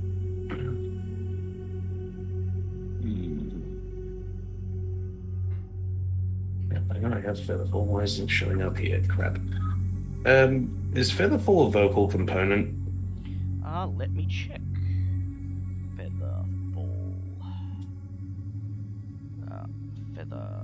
Featherfall does contain a vocal component. You'll have to. Because I was gonna try and be smart and cast silence on myself before I tried doing that, but Then you can't cast. that being said, I can cast silence on the area surrounding the coffin, You can. just to try and make this a little bit easier once I drop down on it. just means I would be able to... Yeah, 20-foot radius. Okay, awesome. So, I will drop from the ceiling and very quietly cast Featherfall on myself and just drop directly down on top of the sarcophagus. Oh, I'll cast Silence first on the sarcophagus in a 20-foot radius. And And then then you just we'll- drop down. So please make an Arcana check to whisper the verbal components for silence. And that's a nat 20. 20, lovely. You whisper the verbal component of silence, and you see a small dome of magic extend from your hand, encircling the coffin, and then blinking and mixing with the air. The silence effect is active. You jump off the roof, right yourself in midair, and land with an inaudible thud on the top of the coffin. Okay, is there any tabaxi writing written on or That around is this not lovely... The only marking on the sarcophagus is the image of the Kamadan itself. Okay. I'm going to try very... No. I don't have anything else to do except try to pry open the sarcophagus. Ava is going to point at Onyx and tell Onyx to shadow over there to give you a hand. Alright. Oh. Because, it's silent now, I can go over there and move without making a sound. So Onyx summons his shadow and appears standing with Bobbit on top of, with Alessander on top of the sarcophagus. You both carefully make your way down off the sarcophagus and onto the pottery, which is disturbed a little bit as you land on it, but makes no audible sound. Perfect. What would you like to do? I want to very, very carefully pry off the lid. Very carefully. So Onyx steps forwards and helps you, and you grab the lid of the sarcophagus and begin to slowly lift it. As you do so, I'd like you to make a perception check, please. Just Alessander, or... Well, you can't see through your shadow, can you? No, well, I swapped with my shadow so that I can help. Yeah. Alright, yep, so you make one too, please. Okay.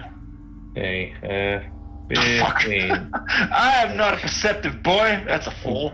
Not as Alessander, but she's still on edge. That's still a 15 for her. You open the sarcophagus just to crack and peer inside, and you notice, attached to the bottom of the lid, is what appears to be a standard wooden music box.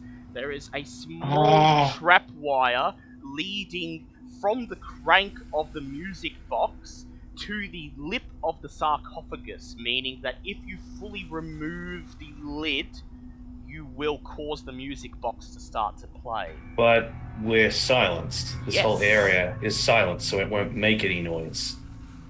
It'll still travel out of the 20 feet sphere, though. No, it says no sound can be created within Oh, or but yeah, past no, your but you're 20-foot fine. radius. So no, You just there pull is it off. no, none of that shit. Fuck you. Good try, Mr. DM. You can just pull it off. No. Yeah, just pull it off, and then Alessander will just happily just crush that in her hand. Just nope, none of that. Bye bye. So you lift the lid, disregarding the music box, so that you shove the lid aside. No, still crush, and not With shove the lid. Very carefully place the lid at the place side. the lid on the side, and then Alessander steps forwards and crushes the music box into splinters under her foot. Just shh. Inside the sarcophagus, you see about 1,000 or so gold coins scattered around the inside of the sarcophagus. Five subtly glowing moonstones worth 50 GP each. Oof. And what appears to be lying on top of the piles of coins the hilt of a sword, but it has no blade. Oh, Oh, I may know what this is. interesting. Well, you Then might. again, Onyx doesn't. Yeah, Either yeah. way, we can't do it all. I already have 2 gods in me, so it doesn't matter if I grab this thing or not. My vote is to just grab everything, get out of the room, and then decide who gets the god, because I don't want to be in here anymore. Well, the thing is Loot that the touching room. the thing is that touching the magical item will activate the god, and it will go in someone. So Yeah, but unfortunately, I already have 2, so it physically can't. And Which god well, it it is? can. It actually can. If you touch one and you have 2 gods, this god will force one of your other gods out. Yeah, this is Kamadan M1. crap, so... I basi- Who has Nang Nang? me. Yeah, Alessander has Nang Nang. So yeah, well, Alessander already has 2. So Yeah, that's anyone what I who said. wants this can have it. Would you like to try to identify the object? As long as we're getting a rest after all this, because I'm burning through Yeah, you spells at have an a alarming rest. rate at all this. So, So, yes. Alessander, you cast Identify. Actually, on- wait. I'm pretty sure Identify has verbal components. But you're silent. Yeah. Yep. Okay, Yeah, you so I can't you cast can, it. You can make an Arcana check to try and identify that way. I mean, look, I can grab the god and we can give the weapon to whoever needs it later. Yeah, if you Just to want. get us out of here, if we really want to. Yeah. Otherwise, we've got to try and get the person. Yeah, I don't really want to try Over and drag here. anyone else over here. Well, how far does the silence thing go? 20 feet. 20 feet. 20 feet 20 feet. radius. So, So it's Around 40 feet here. diameter. if it's from the Yeah. center of the sarcophagus, so it's almost. Yeah. Yeah. Yeah. Look, I mean, there's no harm in just attempting an Arcana check. I did that because I get advantage on those, and that was a 28. 28. Okay, yep, that's more than enough. This is a rare item. You identify that it is a sunblade. It appears to be a longsword hilt, but while grasping the hilt, you can use a bonus action to cause a blade of pure radiance to spring into existence, or to make the blade disappear. While the blade exists, the magic longsword has the finesse property. If you are proficient with short swords or long swords, you are proficient with the sunblade. You gain a +2 bonus to attack and damage rolls made with this weapon, which deals radiant damage instead of slashing damage. When you hit an undead with it, the target takes an extra 1d8 radiant damage. The sword's luminous blade also emits bright light within a 15-foot radius, and this counts as sunlight for the purposes of undead such as vampires. Very nice. Yes. That's- It's essentially a goddamn lightsaber. Yeah, it's a light. Imagine if I grabbed that up, would just be the sun. Yeah. I have the power. I'm not gonna lie, I really want the god just metagaming. Yeah. I mean, you're the only one- I just want the god because I like the god. Well, Sir Lucian But only that- has one as well. And so does That's true. Inhorn. Yeah, that's Yeah. true. Yeah, everyone except Alessander is the only one who has 2. Yeah. Yeah. No, I'm saying I'm happy to give it to anyone. I'm just saying, personally, I just want it because Then I'm it's really still Yeah. going to like try the and god. bring everyone else over here, and I'd rather not risk it. So, Who's in that trophy room on the top shelf? I feel like the only All other for person people who to could, see. only other person who could get across would be Zinhorn, but Yeah. Yeah. Onyx, are you proficient with long swords or short swords?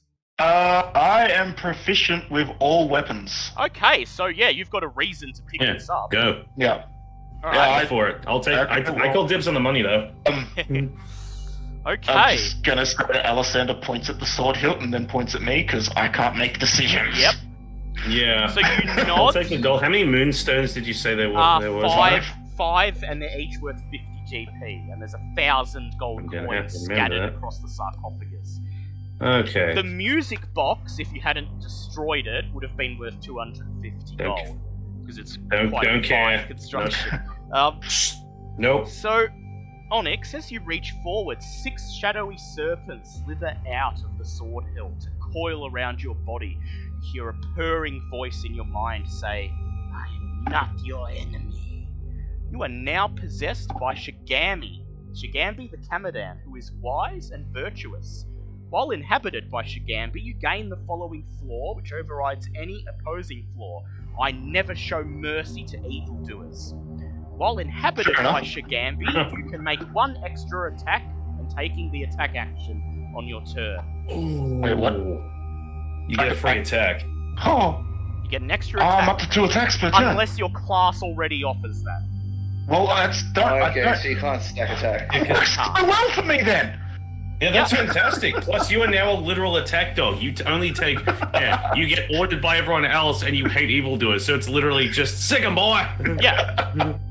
That And you now actually have a works goddamn out well. lightsaber. So yeah, that's fantastic. Okay. Well, that works well because I only have +1 weapons at the moment, so a +2 weapon Yeah. would be really nice. That's Clasp good. your hand shit. around the hilt of the Sunblade, and you hear Shigambi say, I sense you are here to destroy Asarak. Let us bring punishment to that undead husk. That's gonna be a good weapon against him. And then Unk says, you hear Unk in your head just say, you give the order and we shall follow. Can a god technically order me around? Yes. Shigambi can give you I was orders. gonna say, Nang Nang's probably celebrating the current Yes. loot, which is Yeah, stepping Nang up Nang as is well. just saying, scoop up the coins. Okay, Mhm. so what did you call it? It was a sunblade? Yes, Sunblade. Yes. Sunblade. Is okay, that what I you will get- suspected that it was? No, I think what I suspected it was may have actually been a homebrew item. Well, it's a Sunblade. Possibility. Yeah, because it's literally described the same thing. It's a hilt with no blade, and it's. Oh, depending on the- I think I know the one you. I think I know the one depending you on were damage- thinking of. Depending on the damage you take, it takes forms of different weapons. Ah, yes, that one. Yeah, no, that's Sunblade. homebrew. That's homebrew. That is homebrew. Okay. Yeah, that one's homebrew. I'm still happy with the lightsaber. I am a lightsaber with a shining robe. Yes. What happens to these items when Bulb comes back? We I'm don't the know. Gandalf Jedi. So, the only thing that Okay. remains now is how you are going to leave this room. Well, I mean, Onyx is easy. It's easy. Oh, we still have to get across to the teleportation circle. Yes. Yeah. Well, Onyx. There's nothing on the wall behind us. Not that you could tell.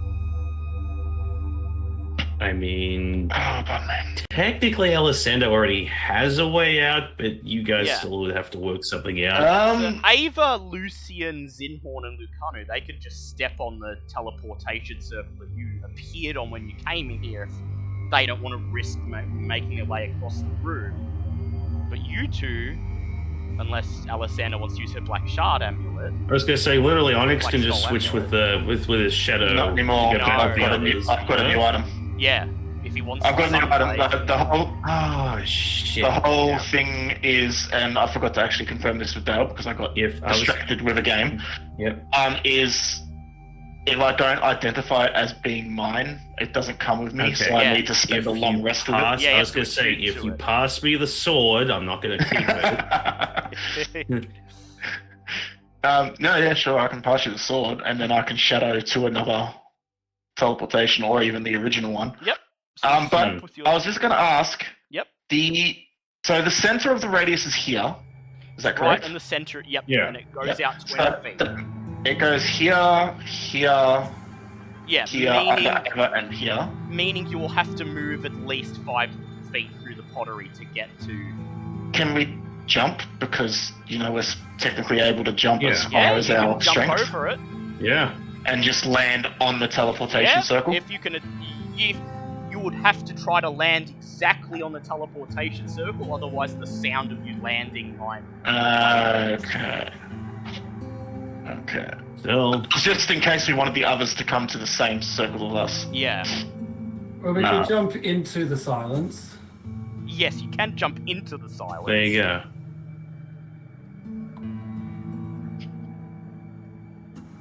So you guys want to all meet up in the middle and decide which. I feel like going out the way we came is not a great idea in case we go back through That's the fine. rooms. So Zinhorn and Sir Lucian and Lucanu and Ava leap over the first 5 feet of pottery into the silent sphere. You all meet up in the middle to decide what to do next. Okay. North, south, or east? So, looking at them, 2 of them are facing inwards and 2 of them are facing outwards, correct? Yes. So my guess would be south would send you out, or actually, because we came in on one that is facing out. Yes, you did. Hmm. Well, there goes my thought. Hmm. Oh, I'm so confused by these fucking symbols. You could just pick one at random if you like.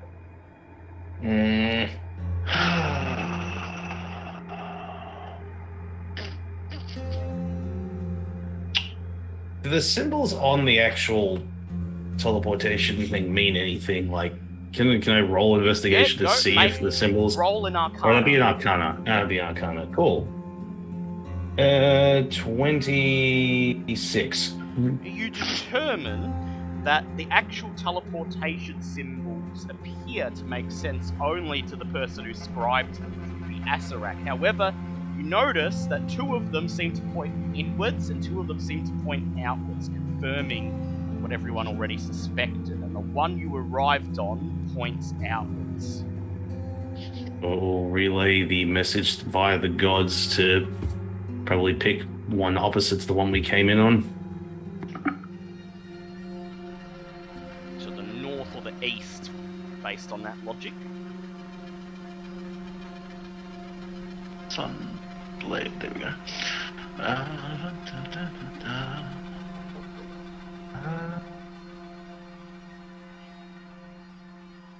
It's entirely Yeah, I'm guessing Alcindor never took the sunblade off here since Ava- everyone just met up here. Does Ava need to speak to pray to... No, Mudmore? she can just close her eyes and... Yeah, Ava would like to pray to Mudmore and ask for advice in which Yep. cardinal direction would be best to go. Please make a religion check. Which dice hasn't fucked me over today? You gave me that 20, let's go with you. That's another nat 20, holy shit! Jesus! Ava Lord will be silently praised. closes her eyes and she imagines that pool of water in Mesro, the brackish black, inky water, and sees the great form of Mudmore rising up. And he smiles, and he says, "It matters not. All that matters is when you emerge, you will see things with a new perspective." Oh, fuck you. Well, that sounds completely ominous. Okay, so Ava's just... Here, Shut up. Papa Zottel Oh, sorry. quickly delegates this information to the other gods. Ava's just going to, like, point at each cardinal direction and then raise her arms and wide-eyed and just fucking... just Which go. whichever one you Go. want.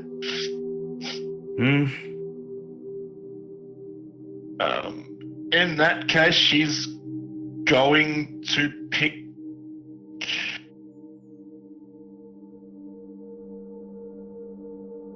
South. South, very well. Ava walks forwards and then moves across the pottery to the south. She spreads her wings and, without needing a roll, she flies over the pottery and lands on the teleportation circle, instantly emerging back out in the central shaft of this room, except something is a little bit odd about her, and she finds that whatever magic teleported her seems to have transformed her into a bat. What? What? Does she let us know that? Well, I mean, if she can relay that with the gods, does she still have the gods in her head? she still has the gods in her head, but she has no way of relating with this information to her Wait, god wait, why not? because she's a bat. She can't But she can talk. still think. Only in bat terms. Oh, so this is a true polymorph. Yes. The only This is thing not. that This is. valid This is. So, cool. None of us know this is happening. What direction do we want to go? Yeah. Well, Which way is Lucanu going to go? Because I'm guessing she wants the fuck Yeah, out. Lucanu just runs across the pottery and then leaps onto the southernmost teleportation circle. And disappears. yeah, Onyx is going to follow because that's his thing now. He just follows, and he chose to follow her. Alright, make an acrobatics check to leap over the pottery, please. I'm just going to shadow. Oh yeah, shadow, yep. You step on the teleportation circle, Onyx. You find yourself emerging once again in the central shaft, but something is wrong. At first, you notice your vision is blurry. You can't quite make out defined details. Everything seems blanketed in a shadowy haze. That's when you notice that when you open your mouth, you hear a loud shriek. It travels ahead of you and bounces off one of the walls. And your keen hearing allows you to pinpoint the exact location of everything in the room. You look to your right, look to your left, and realize you're a bat. But before you have a chance to think anything else, you realize that perhaps you were always this way, and the instincts of a bat quickly take over. What? You fly to the top of the room. Grip a piece of debris hanging down from the ceilings, hang upside down, wrap your wings around yourself, and then you, Ava, and Lucanu go to sleep. Okay. Meanwhile, back in the room while no one else has any idea what the fuck's going on. Zinhorn looks at Alessandra and points like... At this point, there appears to be some rumbling amongst the spirits of the Omoan gods in your heads. It appears that Onyx and Ava have decided to go to sleep clinging upside down from the ceiling, and no matter what the gods do, they cannot get them to rouse or move on. And we hear that? Yes, you were relayed this information. I've just got a quick metagame question. Did any of us look at the ceiling when we got to this level? No, you How didn't. many bats may be currently sleeping on the roof? You don't know. Well, No idea. You know what? Give it a minute. okay. Onyx, before you close your eyes and go to sleep, you look around and briefly acknowledge the 20 or 30 other bats that are hanging from the ceiling. Wait. Oh my Oh, god! good. If I just outed me and Ava, I'm gonna die. Well, shit, that's the end of the adventure. Oh. You just lost half the pie to bats. So we know they've gone to sleep and they won't wake. Yes, Well, they I can't mean, You hang upside down. Well, we don't know that. Oh, we know they're upside down, but yeah, we don't know exactly. oh, Well, fuck. this stinks. I awake eagerly, and I'm gonna shut up now to stop distracting. You're gonna die.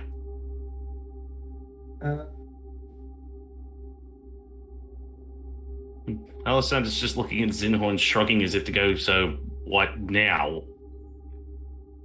So Zinhorn looks at the other ones and points to go, which one? Alessandra shrugs again and then just points at her black skull amulet and just goes, That might be wise. I mean, can't do anything with the other two, so they'll have to just decide and Looks Hope at for the best. Solution and go, like, so I'm assuming Solution's a bit keen to get out as well. Yeah, Solution's just looking around. He's like not sure what's going on, but he doesn't want to stay here with these terracotta warriors, I'm presuming. I'm not doing much. so, Alessandra's just gonna use the black Yep. skull. Alright. She's not having any. She just like doesn't want anything else to do with this crap. Just no, I'm out.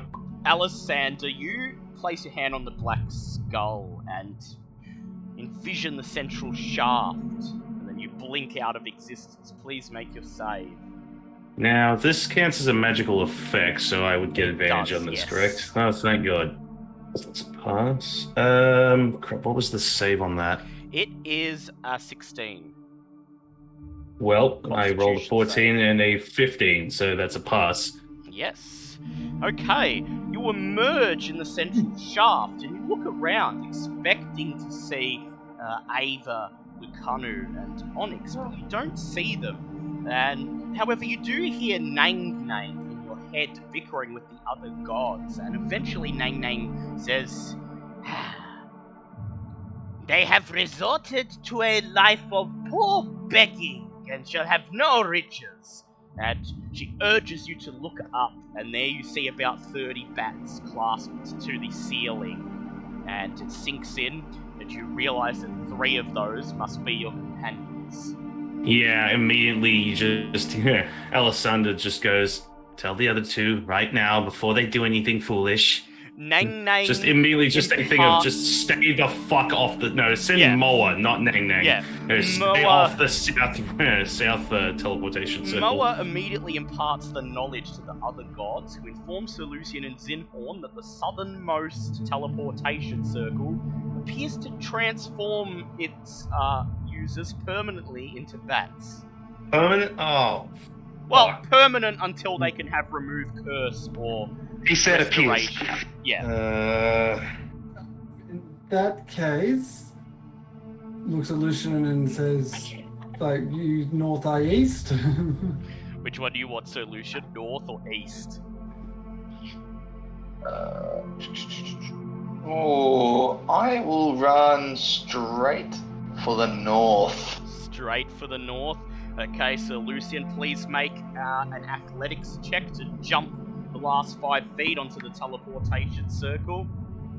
Well, I think I've got earth walk, so I can just casually walk through the to the terracotta yep, pots. yep, They're made you of do. stone and earth. You use your meld with earth to pass through the pottery, clamber up onto the teleportation circle, and you are teleported into the main shaft. Alessander, you feel a disturbance in the air, and then to your right, a highland baboon appears out of thin air. It lands next to you, tilts its head, and then babbles as it begins to pick its fur, and then walks around you on all 4s with its bright red bum prominently displayed, and its tail curling into a question mark shape above it. I love this. Alessander I is threw just... shit at you. You're fine. I was going to say, Alessander is quite literally just staring in disbelief and contemplating just going over to headbutt the wall. Just, again, Moa, it's just like, Moa, please relay. Zinhorn, the information is imparted to you that the northern teleportation circle transformed Sir Lucian into a baboon. So there's just the east one, and then the one Or the that we one you came in on. from. Oh, God. So he would not be a fan of the one that we came in on, so it would have probably gone to the east. Yep. Okay, Zinhorn, make an acrobatics or athletics check to leap the last 5 feet. That is a 22. You leap over the pottery, land on the easternmost teleportation circle, and in the main shaft, Bobbert, you feel another shift in the air, and then to your left, a freshwater bass appears out of thin air. It lands on the stone floor and begins flopping around, desperate for air. Immediately going over and casting Remove Curse on that one. Yep. You cast Remove Curse. The bass flops once, twice, and then it blinks out of existence, and Zinhorn stands before you, gasping for breath. And you just have Alessander's just sitting there going, "Oh, thank God, you're one of the few I actively respect here." Up above the 3 bats are sleeping. Meanwhile, Sir Lucian the baboon is balancing along the balcony railing. Wait, above. I'm a baboon? Yeah, you're a baboon. You're a baboon. is Well, that's the throwing shit at everyone. Yep, he's walking along the balcony railing, looking at everyone down below, and then he babbles, reaches for his backside and hurls a clump of feces down into the shaft. Zinhorn just takes a nice safe spot behind the gargoyle. Be warned. Just gonna stare at Zinhorn going, so, I have one more remove curse in me. I could go and slap some sense into the monkey, but we still need to try and find the other 3 amongst, and just points at the ceiling with all the other bats. Yes. I mean, to be fair, short rest takes 10 minutes, correct? It does. I can't Okay. do anything until long Yeah, rest. long rest, yeah. Yeah. Aliceta just looks and smiles and goes, you know what, I'll be right back. And it's just gonna walk up to the railing walk up the wall to the railing where Mr. Baboon is.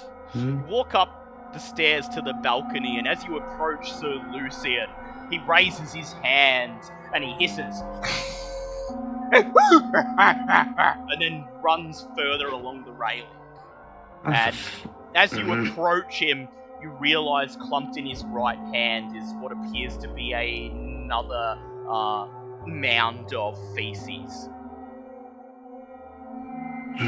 Need to make Zinhorn! unless you want to make an animal handling check. That's why I was trying to call for Zinhorn, because I feel like he'd be better at that, because Aliceta does not have a whole ton of... I mean, I can It's a try. Natural 20 for animal handling. So Zinhorn sighs and joins Alessander up on the balcony, and he reaches into his ration pack and pulls out a clump of fruit and slowly steps forwards. Baboon Lucian just stares at it, and then he begins jumping up and down, and then approaches Zinhorn and snatches the fruit out of Zinhorn's hand, giving Alessander just enough time to leap forwards and place her palm. No, she's not placing her palm. She knew what Baboon Lucian was going to do, so she straight up clonks him over the head. She reaches up and pounds her fist on Baboon Lucian's head.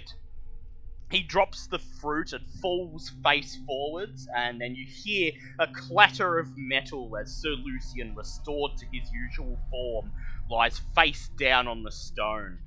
Sir Lucian, your head is pounding, but you suddenly realise that your senses have returned to you.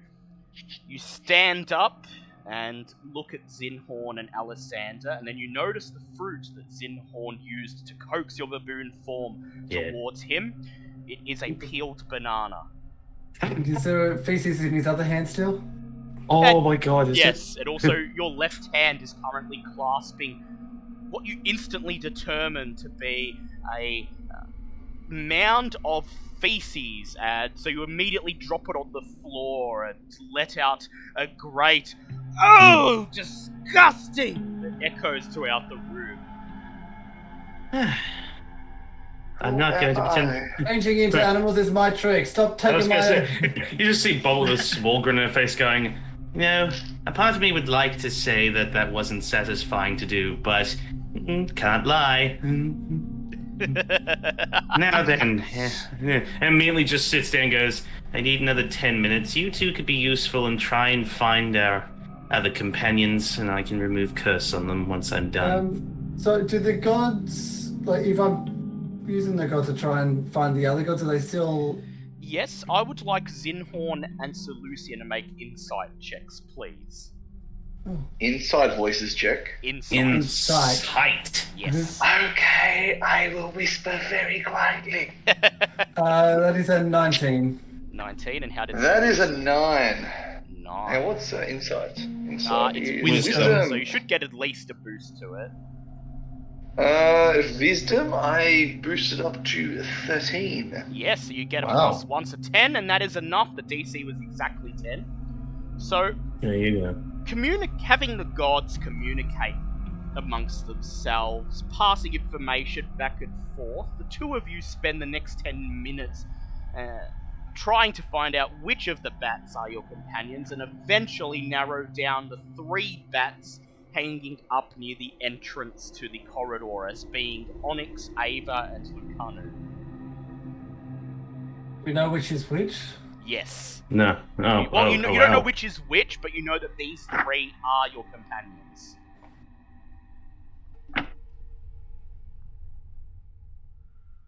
Sinhorn is just going to wait and see. Wait the 10 minutes and. Yep. So 10 minutes have passed, and Bobbit, you have your spell slots back. Wonderful.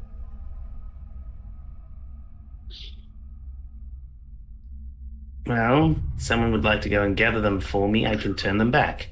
Yes, I would like someone to make an animal handling check, please. That is a 16 plus 5, so that's a 21. A 21. You step down into the central shaft and you make, you purse your lips together and make a high-pitched whistle that immediately awakens the 3 bats. And then you gather some dried fruit in a pile at your feet and step away. After about 20 minutes, the 3 bats detach themselves from the roof and flit on down to the fruit, landing on the pile.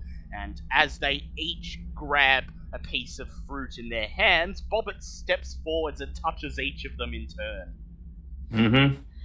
Onyx, Ava, and Lucanu now stand before you, scratching their heads, wondering what happened and why they are clutching pieces of dried banana and mango. Just appreciate. You may take a long Weird. rest if For a you second wish. there, I thought I could fly. For real. You did. You were trying to steal my trick. He's very offended by it. Also, I hate this place and everything in it. Did we It get was turned only into the animals? The only 3 bats started coming down. I like the fact that all 3 animals Yeah. you turned to start with a B. That was fun. As Yeah, you all just points to the 3 in turns, just bat, bat, bat, then points to Sir Lucian and Zinhorn going, baboon, bats. Yeah. Well, yeah.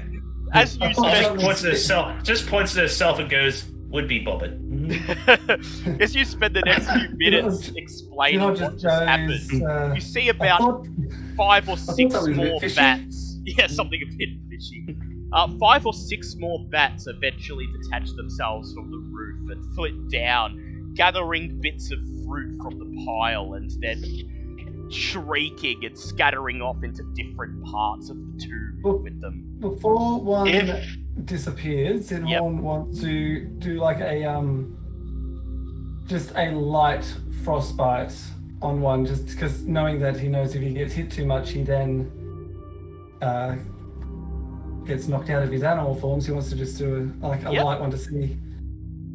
So go ahead and please make a frostbite. Please. So- Oh wait, so- he needs to check, doesn't he? Yeah. So instead of catching one and trying to remove curse, you're going to try and damage it. Yeah, knock it out of its. Well, we To be don't. fair, We don't have another remove curse. oh, I only have 3. Okay, you cast frostbite. The bat fails its save, and from out of your hand, a gust of icy wind buffets the bat. The bat flaps its wings in pain and falls to the ground. And then, kneeling before you on the ground is a red-haired half-elven man. His face covered in freckles, his green eyes wide in terror. Looks up at you, shakes his head, scratches his hair, and then says, "Oh, finally, I'm myself again.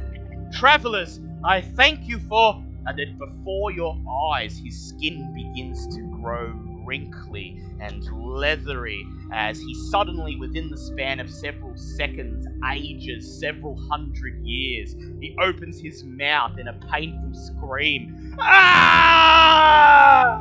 And until his skin melts off his bones, his hair falls out, and the resulting skeleton collapses into a pile of bones before you.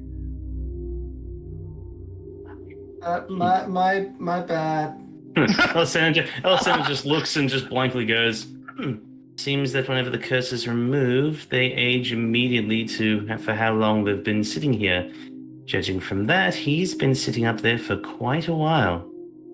Yes. Xenhorn just sort of like puts his hands down behind his back and just... Yeah. It's at this point that you look around and you notice that intermixed with the piles of humanoid bones that scatter the floor, you also make out a couple of fish skeletons. Ah, that would be the best. Wonderful. Well, this day has been horrible in every size, shape, and form. Do we want to find somewhere to rest, or do we wish to take any further horrible chances down there? Yeah, do you want to have a long rest, or would you like to descend down the shaft? Would like to point out I have no spells at the moment. Maybe a long rest and then descend. Would be good. That's a good idea. Before Xenhorn does, well, since he only needs the 4 hours, he's going to spend an hour summoning his water elemental and analyzing his water elemental. I was going to say maybe study the mirror a little bit more to try and see if we can get Is that too? help out of that. Well, I only need 4 hours out of the 8, and Yes. I can only have the water elemental up for an hour. Yeah, Huh, so okay. very well. So you decide to just rest in this central shaft. After all, you've cleared this level. The gargoyles don't look like they're going to attack, and the bats are harmless. So you clear away some of the bones on the floor and set up for the night. You take a long rest, but you find that despite your exhaustion, sleep takes a while to come to you. Perhaps held at bay by the memory of the events that have befallen you today, or the ominous gaze of the four-armed gargoyles silently watching you.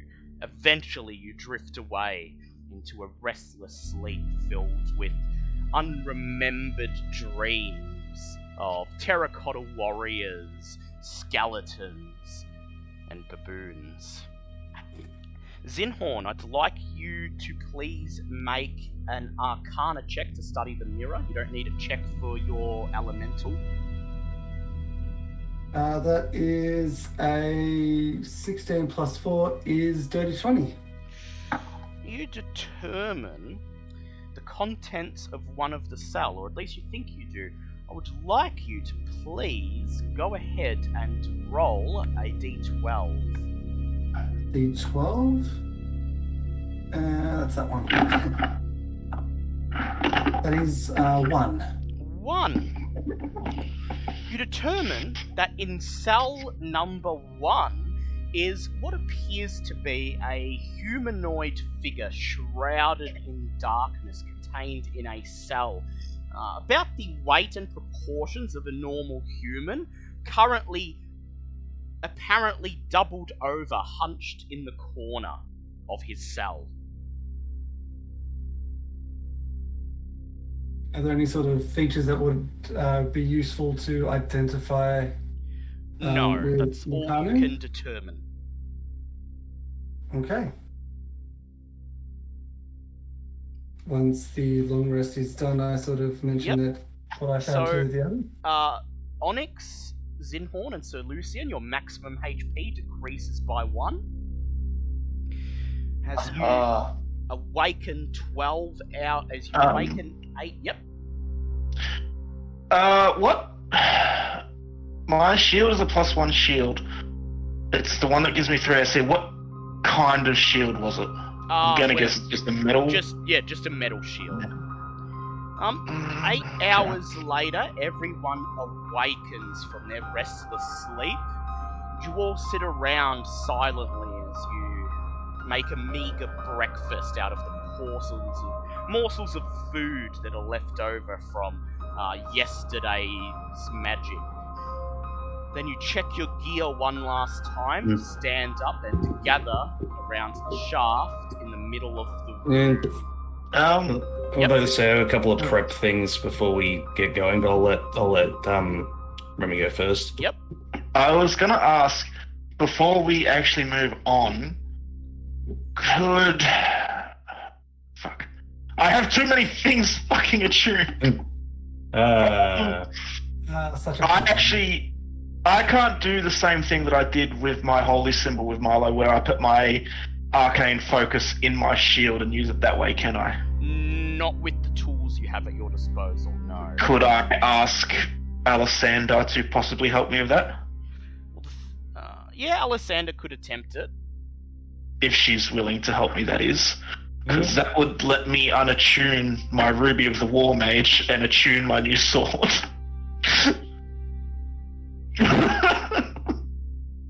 So is that before we went to bed, I'm guessing? Because otherwise you won't be able to attune to it today. Yeah. Well, it depends if it would take longer than an hour or not. It would take a couple of hours because the shield is solid metal. Would Alessander still get a full rest? Yes. Well, actually, no, because it would take, might take 2 or 3 hours. The thing is that if you unattune to your Ruby of the War Mage, you can still cast spells. You will just need to put your shield away, get your focus out to cast the spell, and then you could equip the shield again. Yeah, I think I'm going to have to do that. Well, in my long rest, I unattune the Ruby of the War Mage and attune my Sunblade. Yep. Yeah. I'm going to have to do that. And then try to figure something out later. You now stare at the shaft in the middle of the room, the gargoyles still silently watching you. The shaft appears to be about 20 feet deep. You could see down at the very bottom a floor that appears to be green, covered in moss and plant overgrowth. There are no handholds or any other means of climbing down the smooth walls of the shaft. It would require an experienced climber to go down without falling if they don't have any kind of tools or any other way you could think of Before we head down, Yep. I mentioned to the others about cell number 1. Yep, cell number 1 containing what appears to be a human or something with similar proportions to a human, hunched over, doubled down on its knees in its cell. And then I also want to get Stormfly out and just sort of, because he's already climbed up, he said, from down there, he's sort of... Yep, he did. Get a bit of an idea. He said how... He informs you that he used his suction to scurry up the smooth walls. He suspects that you might have some trouble, but he informs you that directly underneath the hole was what he describes as a very pleasant room with nice ambient temperature and lots of undergrowth to hide in. And how far from the bottom of the shaft to the ground, roughly? He informs you that from the bottom of the shaft there is about a drop of a further 10 feet. He tells you that he was able to get into the shaft by scurrying up the wall down below, making his way across the roof and then up into the shaft.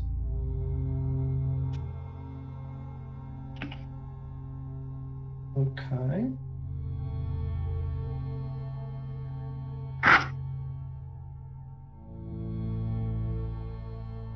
He finishes by shuddering and saying, "Oh, not sure I like the moisture down there, though."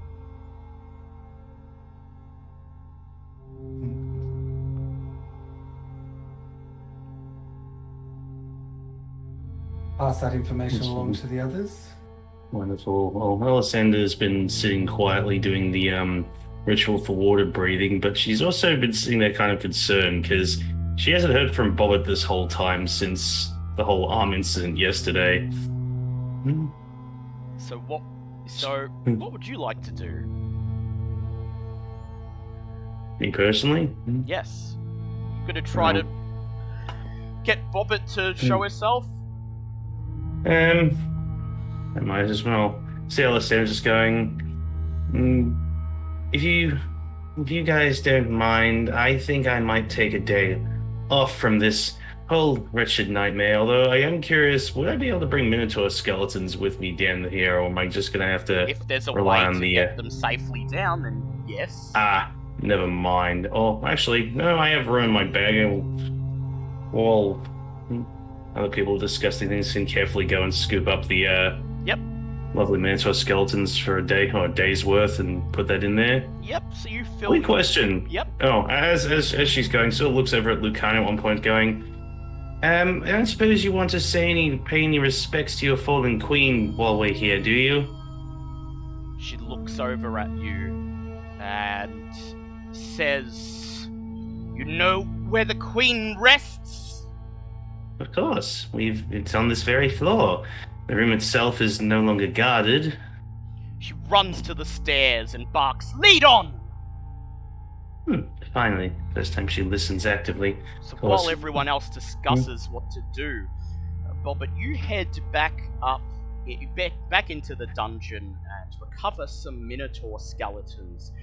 Lucano silently nods when you've reached the entrance to the tomb and departs. And when you're done collecting Minotaur bones, she rejoins you in the corridor with a solemn look on her face. She says nothing. She just silently nods and leads the way back to the central shaft.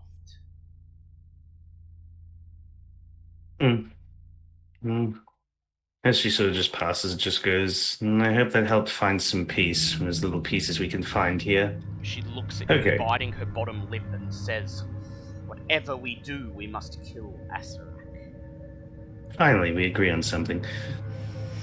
Well, either way, rejoin the party with the Minotaur skeletons and bag and just go, yeah, as I was saying before, if you don't mind, I'm going to take a day off, although I should warn you, I haven't heard from Bobbit since the whole sort of just points to the stuff and goes, so I'm not sure how this is going to go, so you might want to brace yourself either way. Just sort of sits there and just closes her eyes and just sort of tries to concentrate on waking Bobbit up. It's like, nothing, and then all of a sudden you just see the eyes just sort of flash open. It's like, oh, right, still in the adult body. Okay, hi guys. Sort of blacked out for a moment there. What, did we work out that whole arm situation? Oh my god! It's gone. Oh wow, the whole thing? Nope, gone. Ali, why didn't you tell me? Wait, what do you mean it wasn't a few seconds? How long have I been out for? It's been 8 hours? What did Bobbit miss? I mean, apart from the arm being gone, what else did Bobbit miss? Just sort of starts hyperventilating, just goes over to a wall and is just trying to not to freak out. Lucano just looks over at Bobbit and says in Tabaxi, "Your arm was given so that Asarak may perish. Rest rest in the knowledge that you made a difference."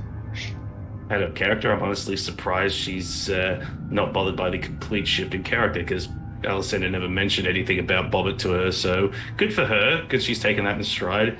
Just sort of like muttering in various languages, collects herself, walks back over and goes, Can Bobbit stop being an adult now, please? This sort of dumb thing seems to keep happening whenever Bobbit's an adult. Please, someone, anyone? Xenon goes over and casts Greater Restoration. Zinhorn casts Greater Restoration, but nothing happens. It's been 24 hours since the curse was activated. And there goes Bobbit's the age is permanent. Well, that wasn't what was supposed to happen. Yeah. Bobbit's face is just completely just stone at this point. Just, Lucano you looks at tried. Lucano looks at you stoic-faced and says, whatever malady has afflicted you, and I believe, based on that performance just then, there is more than one. Save your rage to take it out on Asarak. She gestures towards the shaft and says, now! She reaches into her pack, pulls out a rope, drops it down into the shaft, and then without waiting for any of you to make an action, begins to abseil down into the hole.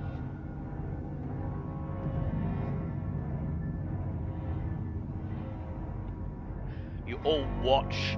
Takes her about 3 minutes until finally she lands on the patch of green floor underneath. She pulls her rope down with her, folds it up, inserts it into her pack, and then she looks up the hole and calls in what most of you only hear as Tabaxi, hurry up!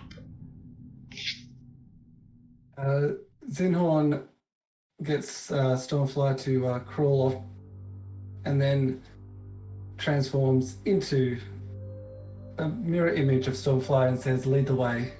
The two iguanas take one last look at everybody, and then they grab onto the smooth walls and scurry down into the shaft below. How far down was it?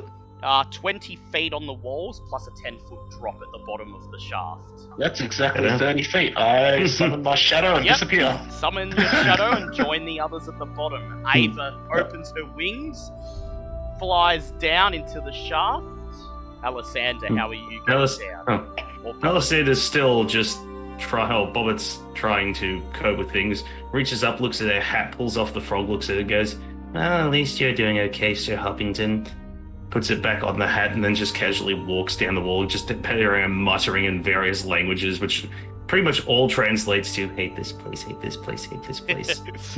Leaving only Sir Lucian, who sees his flying carpet next to him, still bearing the mirror. And Sir Lucian, you're going to ride your flying carpet down the shaft?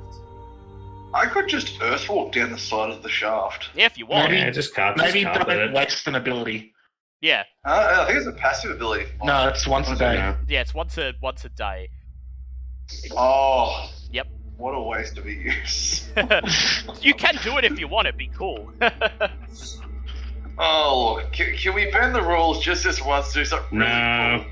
Alright. I will let you merge with Stone down and... No, it's alright. It's gonna jump. It'll let gravity take over and it says, oh shit, I forgot it goes horizontal. So Lucian makes his way down the shaft, merging with it, doing somersaults from one side of the shaft to the other as he reaches the stone and dives in and out of it like a professional swimmer jumping in and out of the water and performing acrobatics. I don't know how I just did that. Until he joins you down at the bottom of the shaft in level 5, the final main level of the Tomb of the Nine Gods, entitled The Gears of Hate.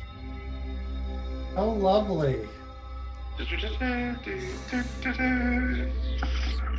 Getting all of your tokens. Sorry for the bit of cross promotion there for a second. Oh, this looks epic. This looks interesting. I don't like it. Oh, it's really nice. They've done the decor in here. With water, lovely boats. Yes, lakes, it looks like a lovely prime river frontage. Oh god. You all meet up with each other, grouped together at the bottom of the shaft, standing on a soft, overgrown floor of moss. The rumbling of loud machinery echoes beyond the walls of this room throughout all of the level, setting up tremors in the riveted metal panels that clad the walls, floors, and ceilings. There is something else too. As you gather your bearings after coming through the shaft, you detect at the very back of your mind, almost imperceptible, the malign influence of something polluting this level, trying its best to burrow into into your minds, like a scratch at the back of your brain that you cannot itch. A pungent stench fills this pentagonal room, the walls of which are covered with riveted sheets of iron. A wild garden full of sickly plants and rotting compost takes up most of the interior, and a narrow path hugs the walls between two exits. Jutting from the middle of the garden is a 6-foot-tall rusty sprinkler. In the ceiling above the sprinkler, a 20-foot-wide shaft leads straight up. What would you like to do? And I've marked the exits with red circles on the map. Yep. Because there is a puzzle on this level where you can rotate these rooms. Yeah. Wow, I just came back and this whole place just looks like so much fun. Yes. There's death, lots of death. Just go Welcome and to turn the around. Whatever Gears it of is. Hate. There is the Oh, garden that seems itself, appropriate. and you see two exits.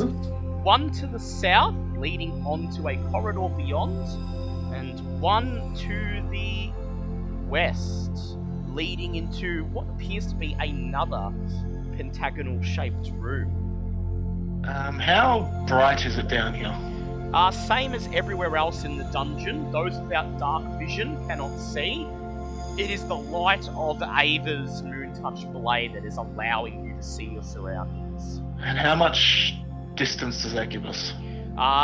30 feet of normal light, 60 feet of dim light. So enough to see the contents of this room. Yeah, okay. Don't want to bring in the sunlight Well, yet? nothing's flammable either. No, not yet, because it does the exact same. And so does my robe, so... Oh, fine. Shit.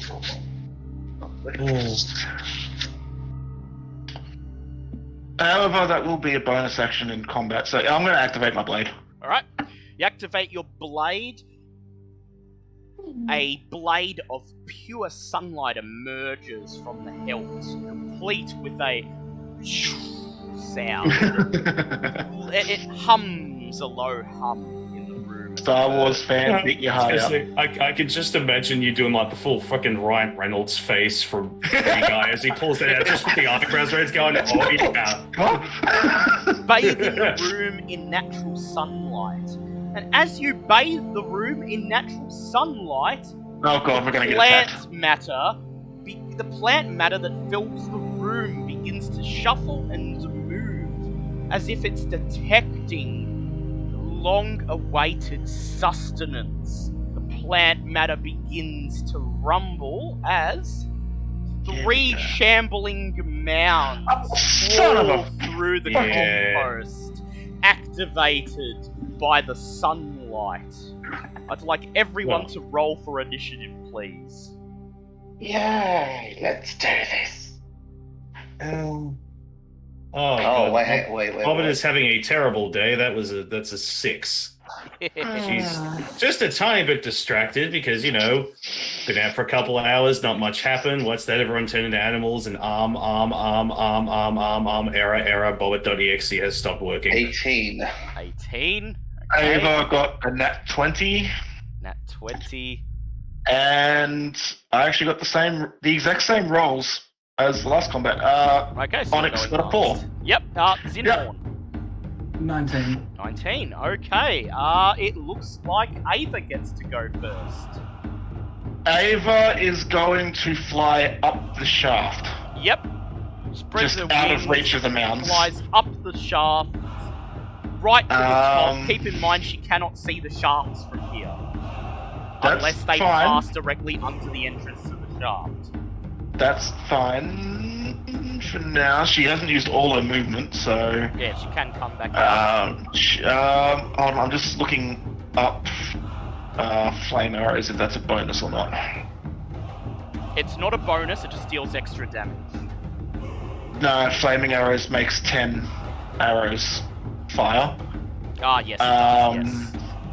It is a full action. She's going to use this action to cast flaming arrows on her supply of arrows that she has, so she now has 10 arrows Yep. to use. Yep, so that's her turn done. That is her turn done, It is yes. Zinhorn's turn. Zinhorn's going to make sure that Stormfly is safe. You pat your chest and feel the familiar form of the lizard already hiding there. And then is going to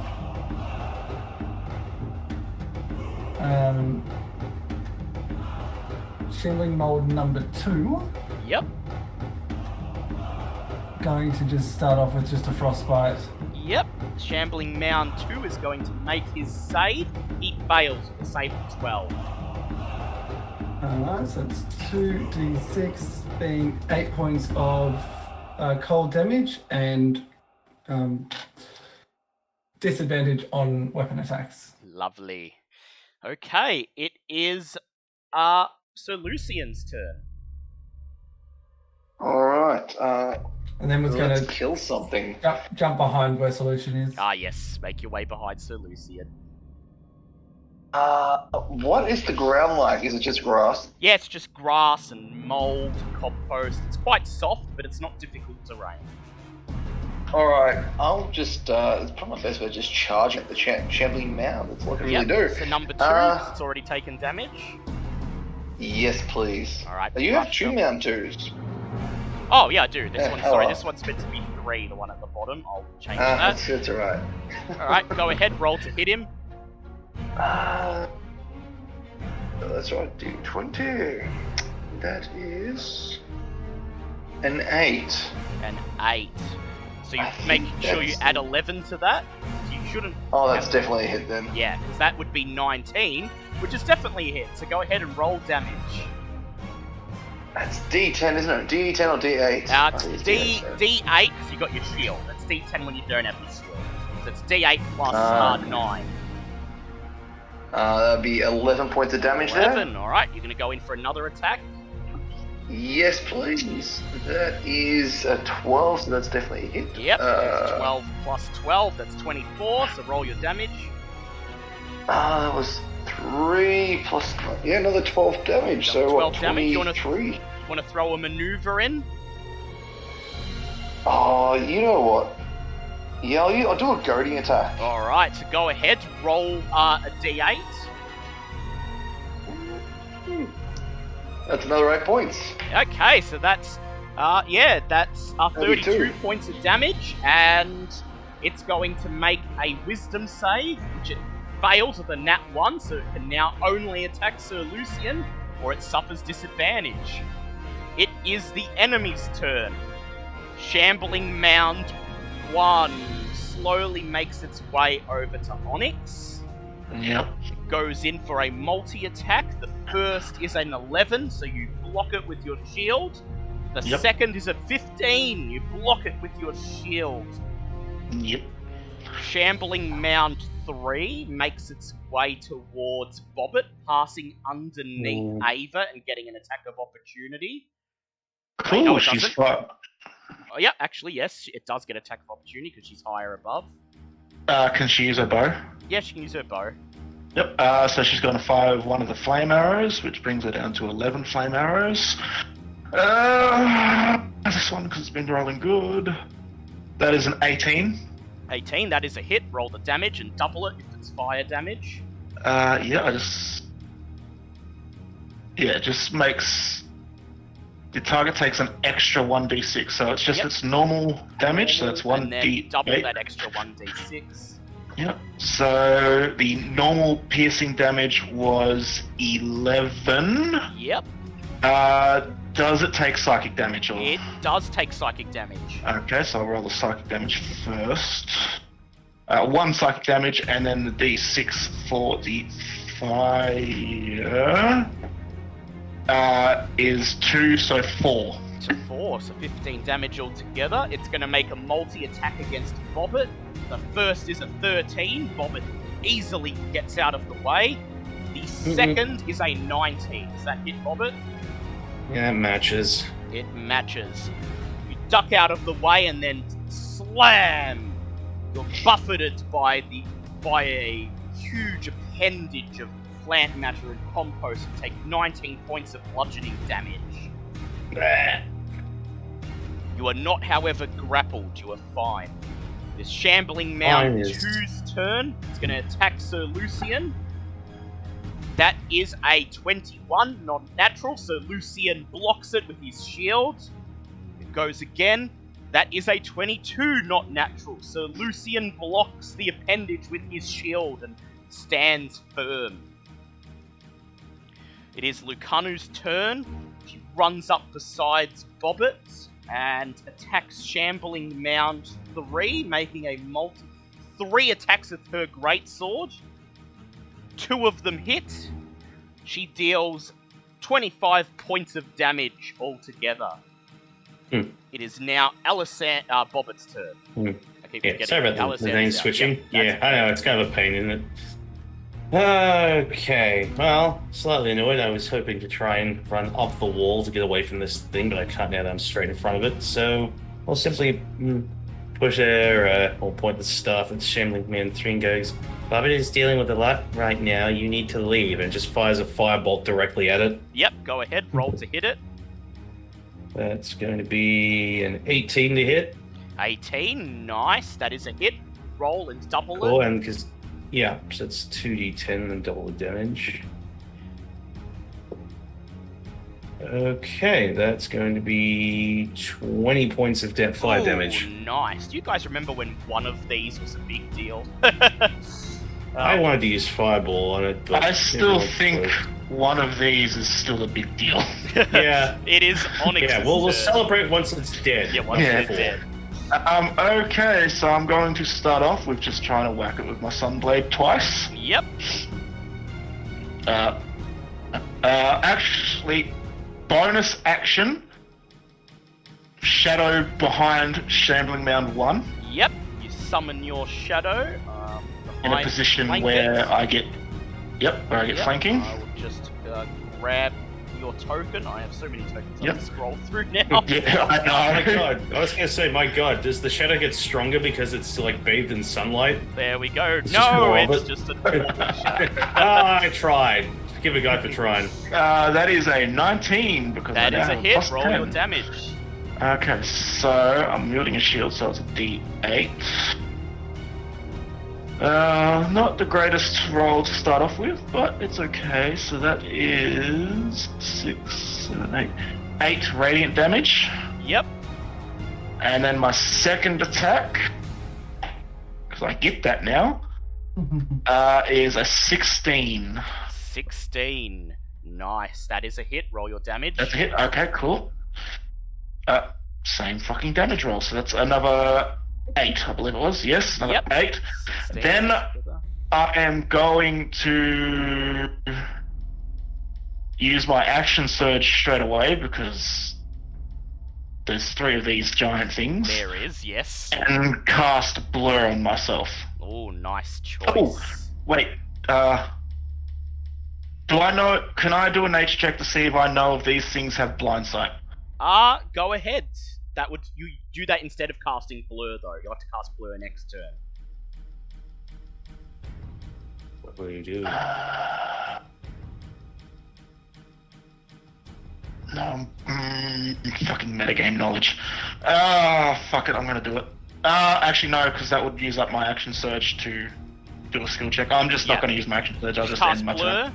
Go ahead. No, just end my turn. Yep. I'm not alright. gonna use my action surge. Alright, yep, alright. It is Ava's turn. Ava is going to duck down just enough that she can see Shambling Mound 3 Yep, and fire 2 arrows at this thing. go ahead. And she's higher than it, so it's advantage. 24. That is a hit. So the piercing damage was... that is... 11 piercing damage, 3 psychic, and the fire rolled a fucking 1, so that's 2 fire on the first Fire, one. yep. That's 10 arrows left, and now she's firing another fire arrow, so that means she has 9 left. That was a nat 20. Yeah, okay, double everything. And double everything and the fire gets doubled again. So that is 16 piercing. 8. Oh, no, wait, no. She doesn't get the psychic again, because that was once per turn. Max damage on the fire, so... Oh. Was it double twice? Yep, so 32 So- from the fire. Yeah. Jesus. Yeah. Yes. Okay, it is Zinhorn's turn as Ava And then fires. she flies up. Ava flies up the shaft after firing an arrow right into the center of the shambling mound's core, and it roils around as the flames take hold. It is Zinhorn's turn. Okay, let me. So Zinhorn, as a bonus action, is going to second level Flame Blade, Yep. and then go charging in to Shambling Mold 1, 1, yep, next to Onyx. next to Onyx, opposite the. You are flanking it, so you can roll with advantage. That is a 22 to hit. Ooh, yeah, definitely. Roll your damage, double it. And 3d6. That is 13. That is 26 points of fire damage. Nice. Okay, it is now Sir Lucian's turn. Alright. I will, back at Shambling Mound 2 again. Go ahead, roll to hit him. That is... What's the DC check? So It's that's got an 5. AC of 15, plus 12. Yeah, 17, you hit it. Oh, okay. Well, yay. Alright, that is 14 points of damage for that one. Second Yep. roll is a pass. Pass, how much damage? 12 points there. So we got 26 points. Nice, 26 points. Okay. It is the enemy's turn. Shambling Mound 1 is going for Zinhorn. It swings its rotting appendages. And the first is a nat 1, so it fails to strike Zinhorn. The second is a non-natural 23. My AC is 24. Lovely, so Zinhorn blocks it. That's right, your dexterity. Yes. Jesus Christ. Shambling Mound 3 is going to strike Onyx. That is a nat 20 on the first. Yeah, I don't have anything that does... Yeah, I don't have anything to So that counter is that, so yep. 48 bludgeoning damage. Fuck. Just give me a second to do math, please. Actually, That's funny. wait, no, it's 2d8. It's it's 24 points of bludgeoning damage. Oh. I doubled it when hell. the dice roll had already doubled it. Oh, okay. So Yep. 24. Okay, so that Ooh. makes this a lot easier. That makes that... Okay, yep. He then goes in for his next attack. That is a non-natural 22. That hits, yep. Okay, I that really is need to take shield. 14 points of bludgeoning damage. Just think, 14. past Blur, he probably could have avoided this. Well, they have blind sight. Yeah, they do, but that doesn't actually work against Blur, I don't It think. does. It does, okay, I looked it yeah. up. Okay, so 14 points of It's bludgeoning immune to this damage. effect if it doesn't rely on sight. You are now grappled, caught Yeah. in the shambling mound's limbs as it pulls you into its mass and engulfs you. You need to make a DC 14 con save, please. Watch the plus 10 not help. No, that's 22. That's fine, you hold your breath and take no damage. Shambling Mound 2's turn. It's going to try to attack Sir Lucian. That is a non-natural 24. Sir Lucian manages to parry and avoid being hit. It Christ. strikes again with a non-natural 26. This time it hits Sir Lucian. Oh my god, something actually hit him. He takes 10 points of bludgeoning damage. Oh, the tickles! The tickles! Only 10 points, yes. It is now Lucanu's turn. She's going to attack Shambling Mound 3 that has Onyx caught inside. She makes 3 great sword attacks. All 3 of them hit. So she deals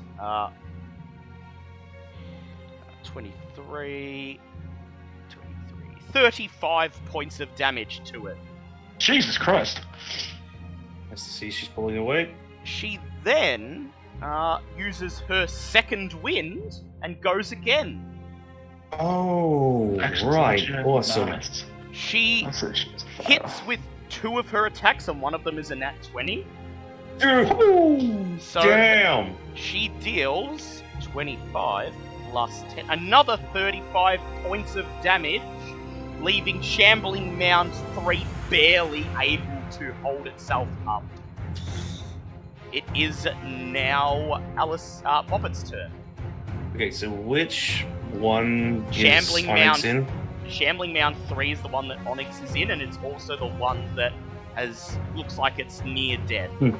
Well, cool. That makes this nice and easy then. Just point the staff back out and go for another firebolt. Yep, go ahead, roll to Okay. hit. That is 21 to hit.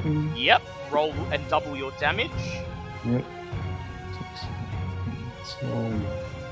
18 points of fire damage. 18, nice. It doesn't go down, but it Ah! groans in obvious pain as it struggles to maintain its standing. It is Onyx's turn. Onyx, you are currently grappled. You need to make an acrobatics or athletics check to escape. Or Can you can I attack while inside. can I hold an action to attack when I'm freed? Yes, you can. Cool. I'm going to do that. Yep, so just going to stay where you are. Very well. Yep. It is Ava's turn. Ava's gonna fly down and shoot twice, or first time at Shambling Man 3. Yep, go ahead, roll to hit. That is a unnatural 20. That hits.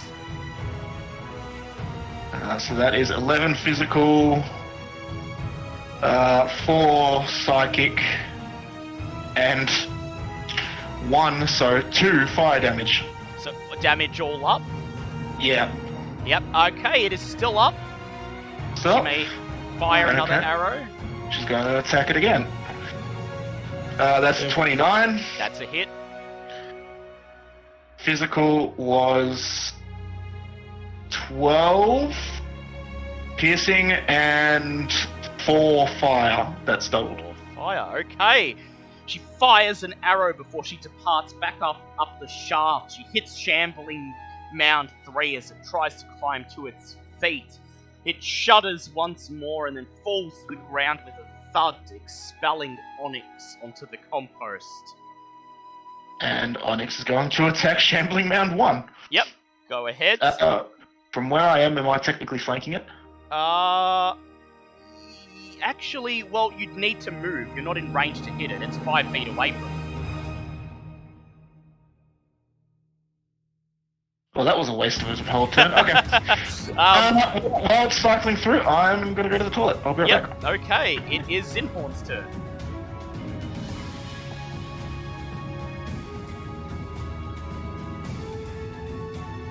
You're up, Zinhorn.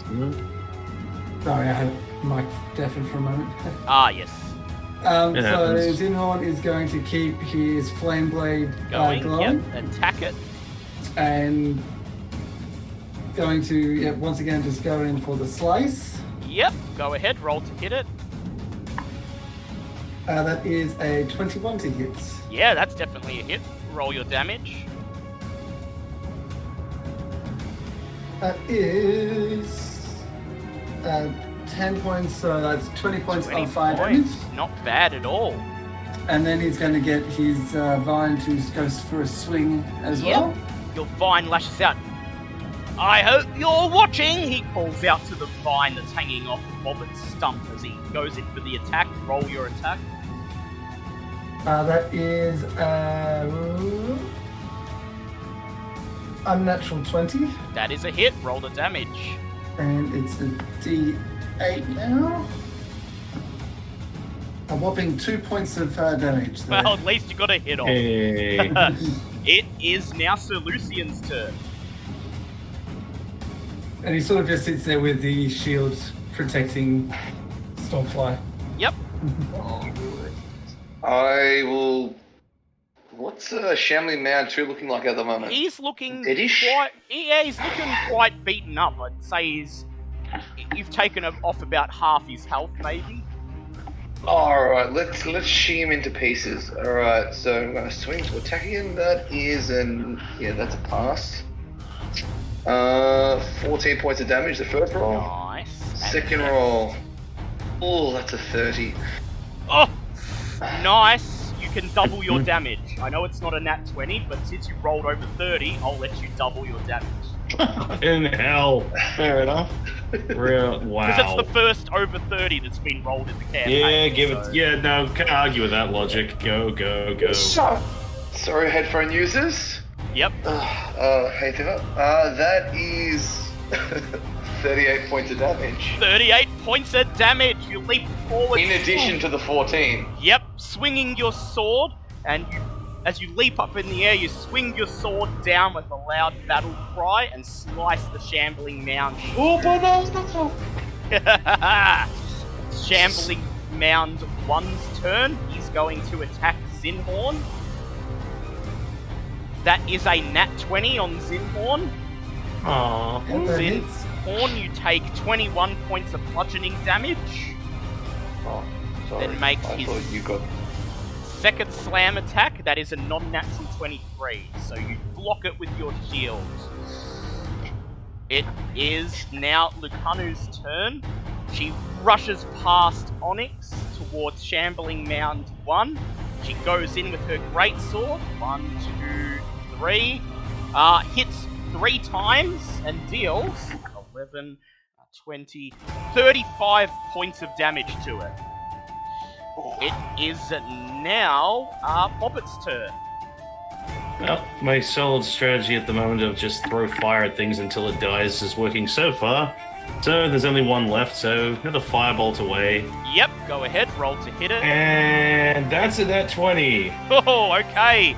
Double it, then double it Happy again. 5 damage. Okay.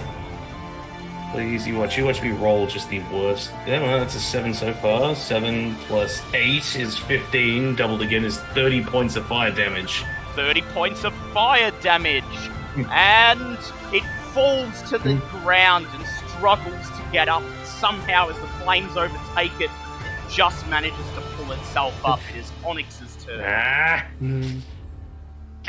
Onyx is just It gonna has walk 2 forward. HP left, by the God way. damn it. I'm just gonna step forward and. That was a 24. So 24, even with just yep. my strength modifier, I kill it. Step forwards, and as it tries to climb up, you sear what passes for its head off with your sunblade. It burns. You've finally given it the natural sunlight that it's been wanting to feast on. It shrivels and dies. Combat I deactivate my appears sword. to be over. Yep, you deactivate your sword. It withdraws back into the hilt with a.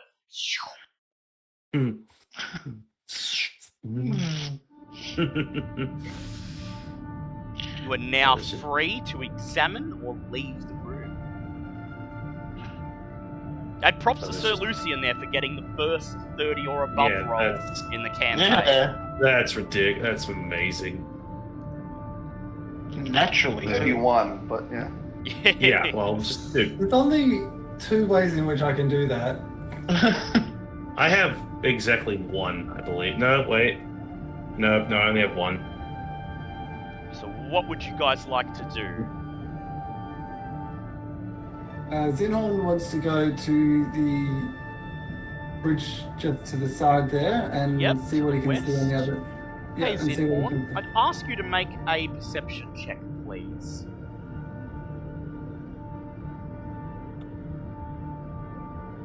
That's a 2 plus 9, so passive is higher. Yep. So you determine that outside of the door, there appears to be a gap in the very center of the corridor, about 1 foot wide that you'll have to jump over to get into the next room. And from where you are, without entering the next room, you can determine that it's roughly similar size and shape to this one. You can make out a vast stone floor and also what appear to be puddles of mucus-coloured slime. You can also hear, above the din of pounding machinery, the rushing of water somewhere beyond the walls of this room. As you ponder what it could be, you still feel that strange scratch in the back of your mind as some malevolent influence tries ever harder to break in. Anything on the walls of this pentagram? Nothing that you could see other than sheets of corrugated iron and iron pillars, all of them vibrating from time to time. God, we're in Australia. Yes. All of them vibrating from time to time from the heavy machinery that seems to be operating somewhere beyond this room. While Zinhorn is looking at that, I'm going to walk up to Lakanu. She can't understand me, can she? No, she can't.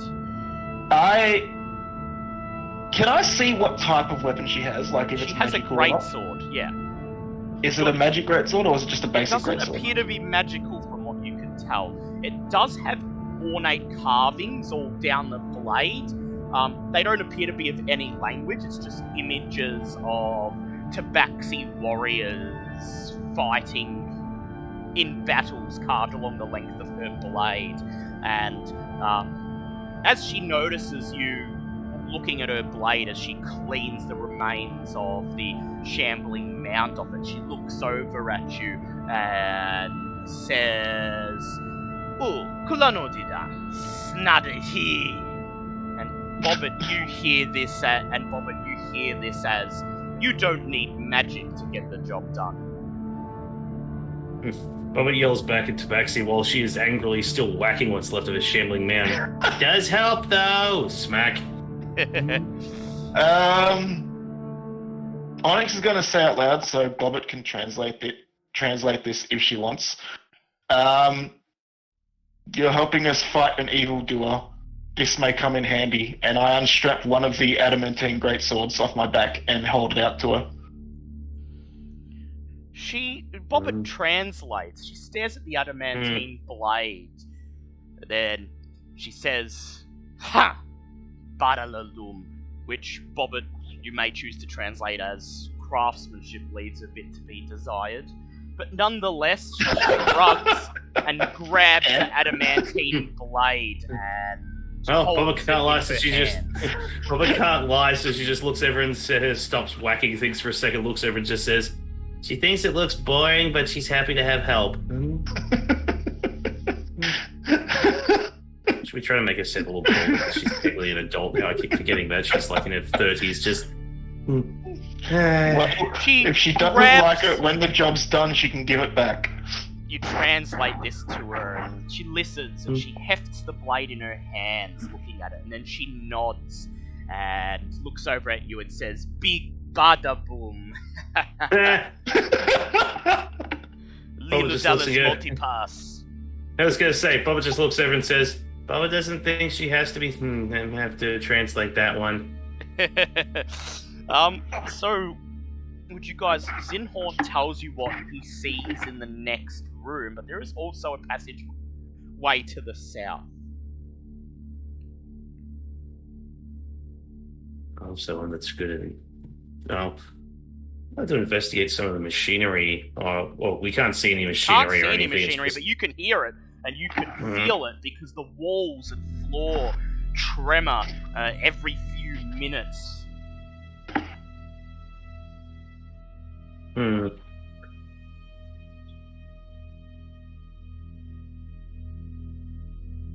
So what would you guys like to do?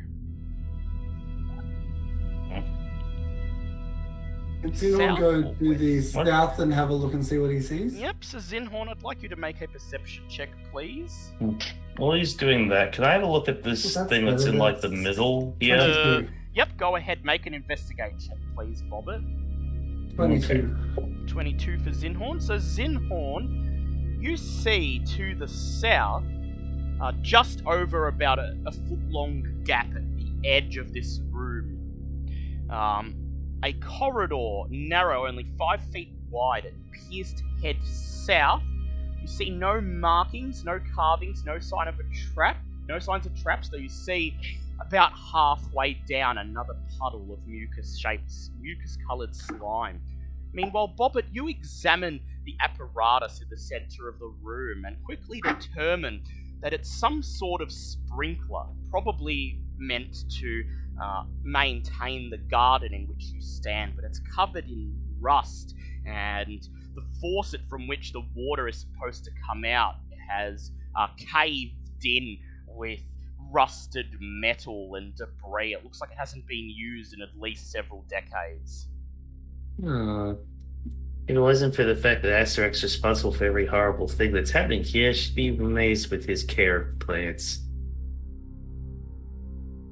Oh well. So, you have a choice to make. South or west?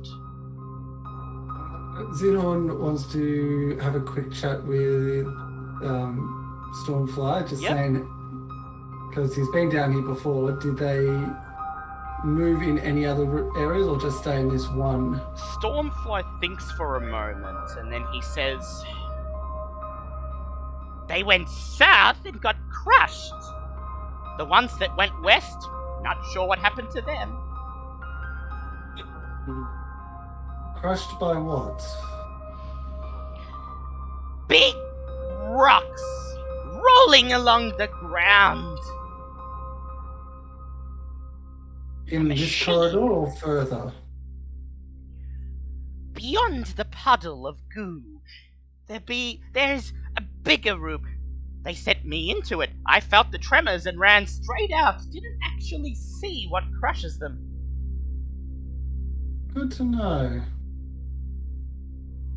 I translate.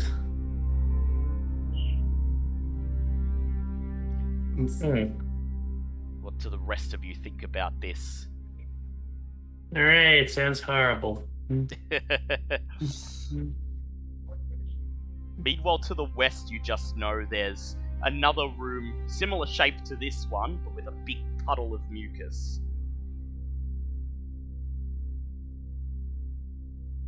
But again, nothing happened until they went past the goo puddle. Yes, at the very least, in the corridor to the south, nothing happens until after the goo puddle, so towards the end of the corridor or beyond. Zinhorn wants to take a few steps into the corridor, not going all the way to the goo puddle, and just keeping an eye out for anything. Yep. Anything that might trigger. So Zinhorn, you cross the 1 foot gap with ease and make your way down the narrow corridor, approaching the puddle of what seems to be viscid grey slime covering the floor, and you don't dare touch it, but you could feel some sort of overwhelming negative force emanating from it, almost as if the slime is alive and it hates you. Beyond the slime, in the westernmost wall, with your passive perception, you can actually detect a secret door embedded into the wall. Beyond the puddle, the corridor appears to head further south and then opens up into, from here, what appears to be a slightly wider room. Do I feel any, because he said he felt the tremors? Yes, you don't feel any tremors from here. I'm just going to stand and look into the south room. Yep. And just sort of stand here for a little bit and just... You look into the south room and you can see what you make out to be perhaps flickering candlelight beyond the end of the corridor, and a couple of places where you can see the same grey, viscid slime dripping off the walls and floor, but you don't see any tremors or shakes. Okay.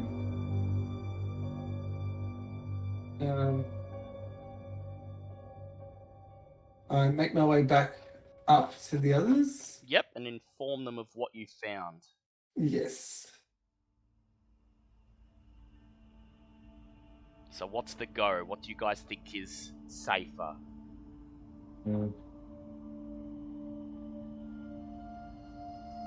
I mean, I believe the safest option would be not to be here, but never mind. Unfortunately, you have to... Yes, that one is an option. We know, but that doesn't stop me from making the joke.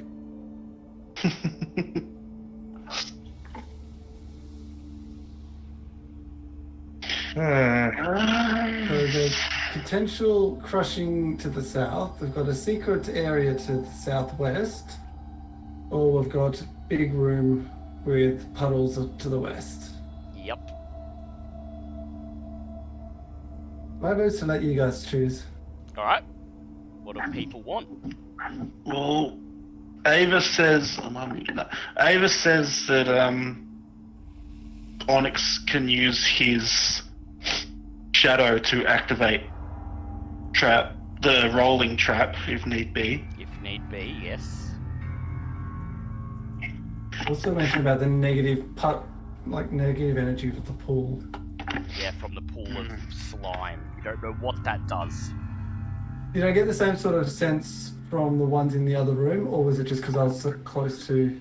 Well, it's just because you were close to it. You haven't actually gotten close to the other ones, so you don't know if they're the same. They just look the same.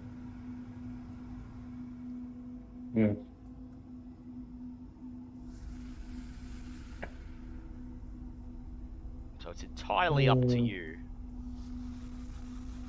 Well, I mean, if we're looking for free scouts to try and go down into the further down to see if the way is clear, but we can happily pull out a Minotaur skeletons. Yep. Just happily start going in the pockets and literally with her one hand just starts fishing out Minotaur bones until she has all of them out. So just as she's doing it, so stops at one point, looks down at her right side and just goes, "So many pockets put to waste." No. And just sort of keeps fishing, just gets them all out, and we'll cast Animate Dead on the 3 Minotaur skeletons she has. Create 3 new Minotaur skeletons. Very well, very well.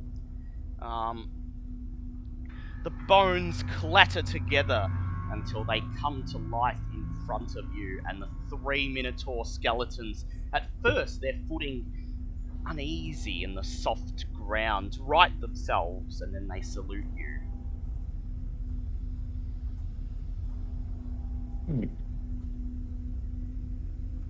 And just looks back to the group, going, "Right, someone to go further down the room. We now have ta-da!" Indeed you do. So it's up to you whether you want to head to the south or head into the next pentagonal room. I keep hearing the word crushed, and I'm not feeling great about that. That is entirely fair. Well, the good news is now when a trap is triggered, it doesn't get reset overnight, so... Yeah, so... That was probably the best thing you did in this dungeon. Yes. Also, I think the iguana and stuff that we've heard elsewhere have their wires crossed, because weren't we the first people to ever make it to level 5? Well, according to Wither's records, yes, but it's possible that his records were either not up to date or... Well, you heard that no one had ever made it into level 5, but they may have gotten... They've never made it past level 5, sorry. Oh, past Yeah. Okay. The yellow bands were... Yeah.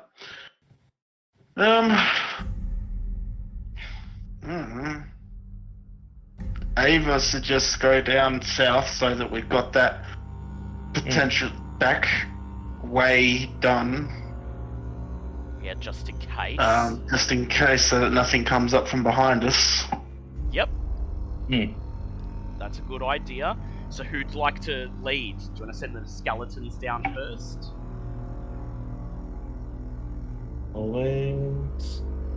Probably the best decision, yes. Yep. So skeletons nod and they start to walk down the hallway, and you watch them until they get to the slime. They stop for a moment and then stamp through the puddle, reaching the bottom of the corridor, and they each take 5 points of psychic damage. Whoop! Psychic water! Yay! Oh, psychic water. I have vials. Huh. Ooh. With that, it's entirely possible that someone could possibly identify the substance itself.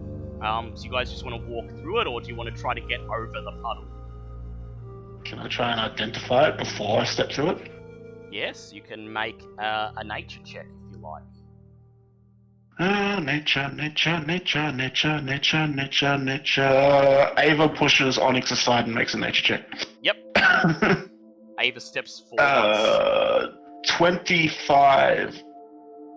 Ava reaches down, she grabs a vial off Onyx and scoops up a tiny bit of the mucus, and she studies it. She looks over at the Minotaurs, who are trembling in the spot, obviously quite shaken from their ordeal.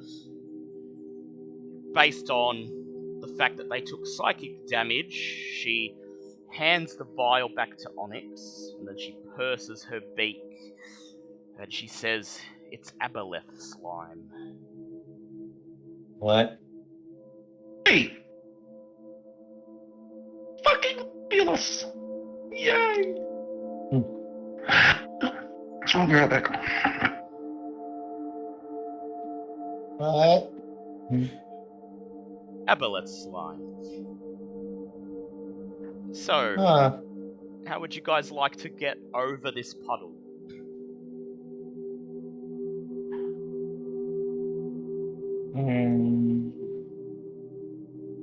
Well, you could just walk on the wall.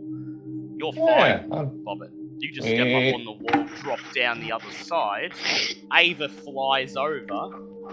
I shadow across. Yep. Onyx shadows across. Lucanu, Sir Lucian, and Zinhorn, however. Lucanu just shrugs. She steps onto the slime, and you see her body spasm as she's affected by whatever psychic properties the slime has, but then she shakes her head and charges through, joining the rest of you. Zinhorn looks at Bobbit and goes, "Can you give me a vine? Let me a vine as you go across." Yep. And Bo like literally stops and just looks and goes, "Huh? When did that get there?"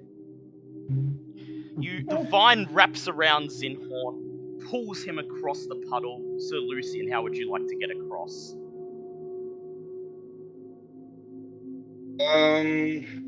Probably just my carpet, to be honest. Yeah, you just hop on your Oh. carpet and let it take you. Is it big enough for me just to jump across? Yeah, Or is it's 10 feet, so you probably won't be able to jump across. But you just hop on your carpet, and your carpet hovers. Oh, I'll do that then. So it takes you over the puddle. Freaking UFO. You guys are now at the end of the corridor, in the doorway to a wider candlelit room at the end. You still cannot feel the tremors that the iguana spoke of, however.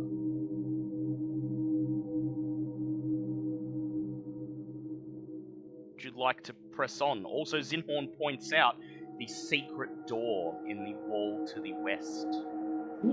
See you door? Yes. So, up ahead, flickering lights dimly illuminate a larger hall running perpendicular to this one.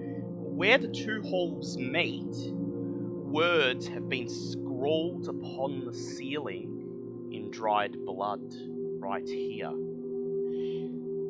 The words are, "Awaken Napaka." I don't remember what my Parker is. Napaka is the name of the queen. Oh, that's shit. She told She Parker, the gave... Queen, told us there was a thing we could get to by That- coming to a door with her name. Yeah, that bears her name. And she even gave you an object that she said would be useful for the thing that bears her name. Otherwise, there is also the secret door in the westernmost wall. I have the scepter of Napaka. You do. So we do the secret thing first, or get whatever's behind here first? This could also be the trap. I hand the rod to Bobbit. She can do what she wants with it. Yep. I mean, no, Boat's actually going to be nice because she vaguely remembers the whole thing with angry mirror lady whose name always escapes me despite the fact it's right there, Lucanu, and actually hands it across and goes, "Do you want to do it?" Lucanu takes it. She steps to the south into the hallway. Do you guys follow her? I leave my shadow in this hallway. Yep, that's fair enough. And so the rest of you head in. Zinhorn just looks around the corner, but staying outside the room. Yep, Zinhorn staying outside the room, peers out the corner. Onyx is leaving his shadow out here, but everyone else heads in. Including the Minotaurs, I'm presuming. Yeah. Send them in after her. Okay.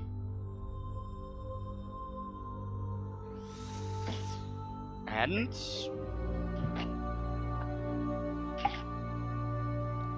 here is what you see. Large puddles of grey slime spread across the floor of this 10-foot wide, gently sloping hallway.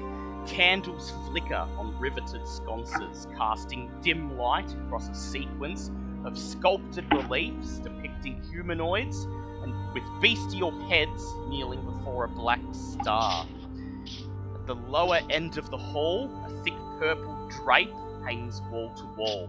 At the upper end, the hallway terminates in front of a large iron grating, behind which you could see a huge stone contraption with a large stone roller at the front. You see the word Napaka carved into the front of this stone juggernaut. Yep, iron scepter at the stone juggernaut. Yep, alright. You want to I'm click supposed to on just to remember if there was anything else we were supposed to do or say with this. It said it would be handy in the room with the thing that bears her name. Yeah, do we want to investigate what's behind the curtain? Yeah. That's probably what's going to activate the Juggernaut to try and kill us. Maybe, maybe not.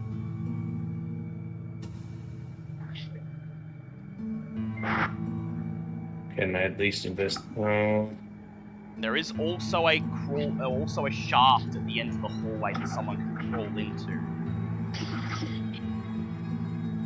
Well, who's small enough for? Boat looks to herself and goes, well, it used to be small enough to do that sort of thing, but no. Onyx could do it if he wants. Someone wants me to.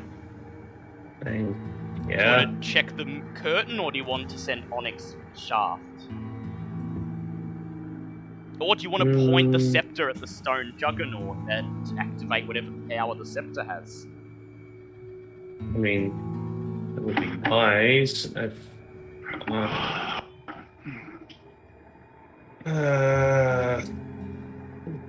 It always be because we don't know what's going to set this bloody thing off. And you don't get any hints on this level. No, we goddamn don't. So unless we check what's behind the curtain, we don't know the full scope of the room, and we don't know what's behind the crawl space. We also don't know if going to the curtain activates anything. We don't know if going to the crawl space activates anything. Is there anything like on the ground that looks like, a tripwire or a pressure plate? Can't see any pressure plates or tripwires. The only thing on the floor is the puddles of slime, and scattered here and there what appear to be shards of bone and metal, probably victims of the stone Yeah. juggernaut.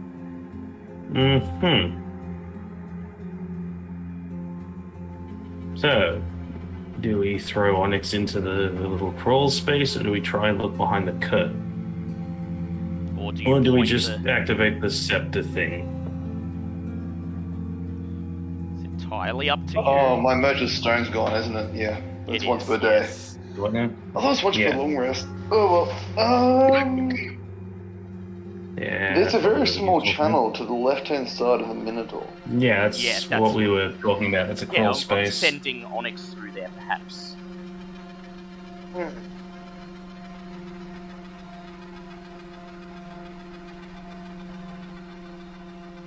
Hmm. I think Stone Juggernaut is the same as the rolling boulder coming down Indiana Jones. Yeah. Ava Essentially tells the same Onyx to investigate the crawl space. Crawl space, yep. Yep. Okay. Onyx, you head up to the crawl space. Your footsteps drawing more and more slow and cautious as you approach the iron grating behind which the stone juggernaut waits. You sigh and then enter the crawl space, crawling along it until you come out the other end and find yourself in a tiny room containing the stone juggernaut on rollers. The construct fills the height and width of the hall ahead, but it does not appear to be moving. There appears to be nothing of note in the room. However, you can access the back of the stone juggernaut, which is lit by candlelight. And you notice that there are a number of stone contraptions that hold the back roller onto the body of the construction itself.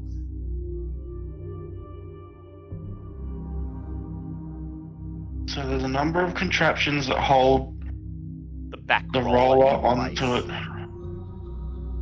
If you were to do something to that, it would essentially be unable to move. You don't see any way to detach the front roller, but the back one you could possibly detach. However, you have only the flickering candlelight to see by. I activate my sword. Activate your sword, bathing the room in sunlight. You can now see that the back roller is held in place with what appears to be an intricate series of 10 to 20 stone rivets, each of them connected in such a way that they have to be detached in exactly the right order. Failure to detach them in exactly the right order will flip a switch on the underside of the stone juggernaut, potentially activating it. Ah.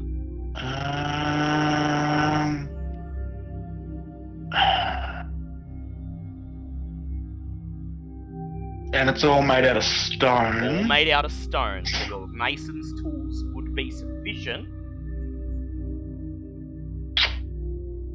Will they help me determine what order they need to be detached? Yes, they actually that would be an investigate check. And it But would the be, fact that I'm proficient in stonework wouldn't. well, that would be how you remove them, without Yeah. tripping the.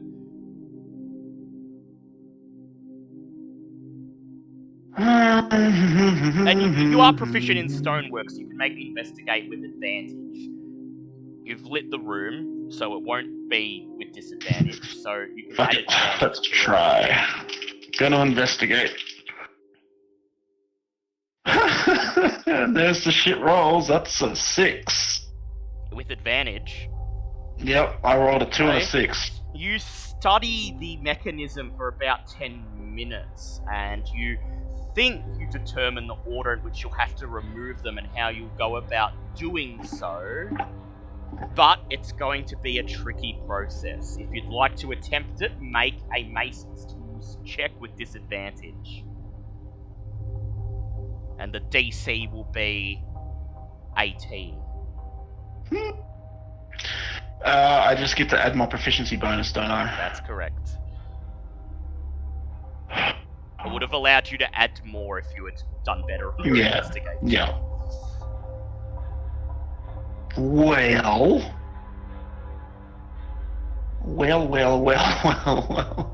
Disadvantage. Fuck. 20 plus 4. So many people are in here.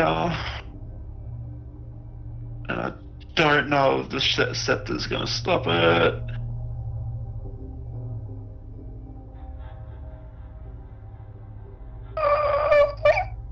I mean, if I Bob was told to investigate. I was not told to do anything. So you return back through the crawl space and inform the others of what you found. Yes, but I will be right back. Can I take a look at the actual scepter itself to see Yeah, if it seems to be a normal scepter. It just has the word Napaka carved into it, in Tabaxi. Lukhanu gives you a sidelong glance, and she says, I'd take no chances. Point the scepter at the thing and deactivate it now. How do we know this deactivates it? She simply says, I trust in the Queen's words. But we'll relay that to the others and go, so what do we think? Yeah, you could check what's behind the curtain, you could send Onyx back to try to detach the roller, or you can point the scepter and hope that it deactivates the trap to begin with.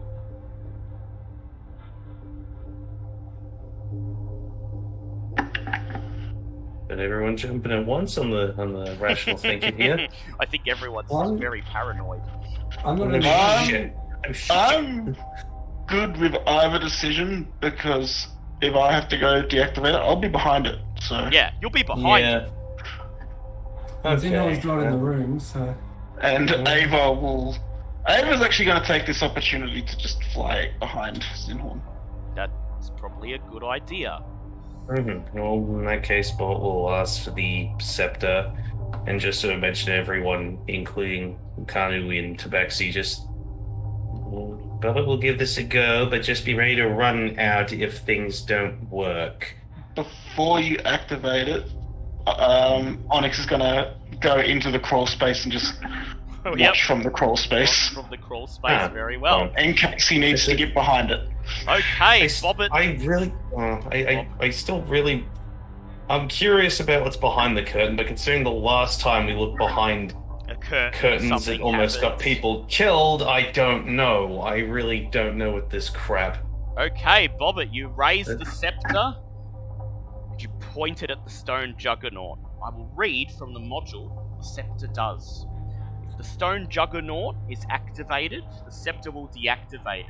If the stone juggernaut is inactive, the scepter will activate it.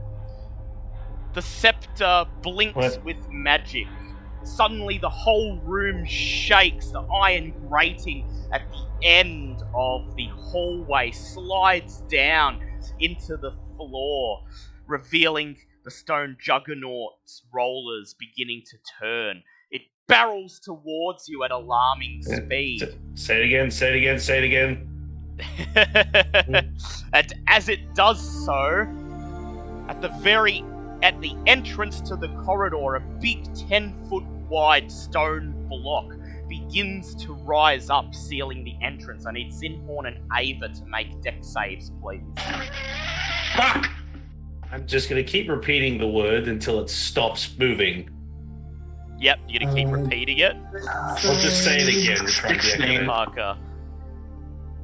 How- 18 plus 7, so 25? Okay, Zinhorn, you are fine. Would you like to go back? Would you like to go further north into the corridor, or would you like to join the others in the main room? Am I feeling the tremors? You are now feeling the tremors, and you Yeah, can feel your lizard friend clutching to your skin, trembling. Just grab a hold and take a step further away from the trembling. Yep. Just. So you step back, scrambling off the stone. Ava tries to join you, but the stone nearly pins her to the roof. She has no choice but to roll back down into the corridor with the others as the stone juggernaut rolls towards her.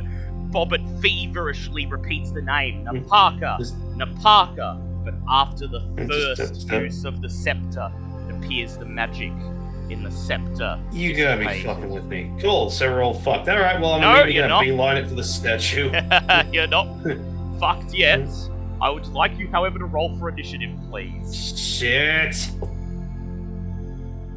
Well, I have potentially of doomed us all. That's a 16. God fucking damn it. These dice are fucking with me, and I just rolled 2 2s, so that means it's a 7 for Ava and Yep. a 3 for Onyx. Yep, and Zinhorn's not active in this, so he can't do any unless. I rolled a 21. Yep. But Zinhorn's not in the room, so he can't do anything. So Lucian, how did you go?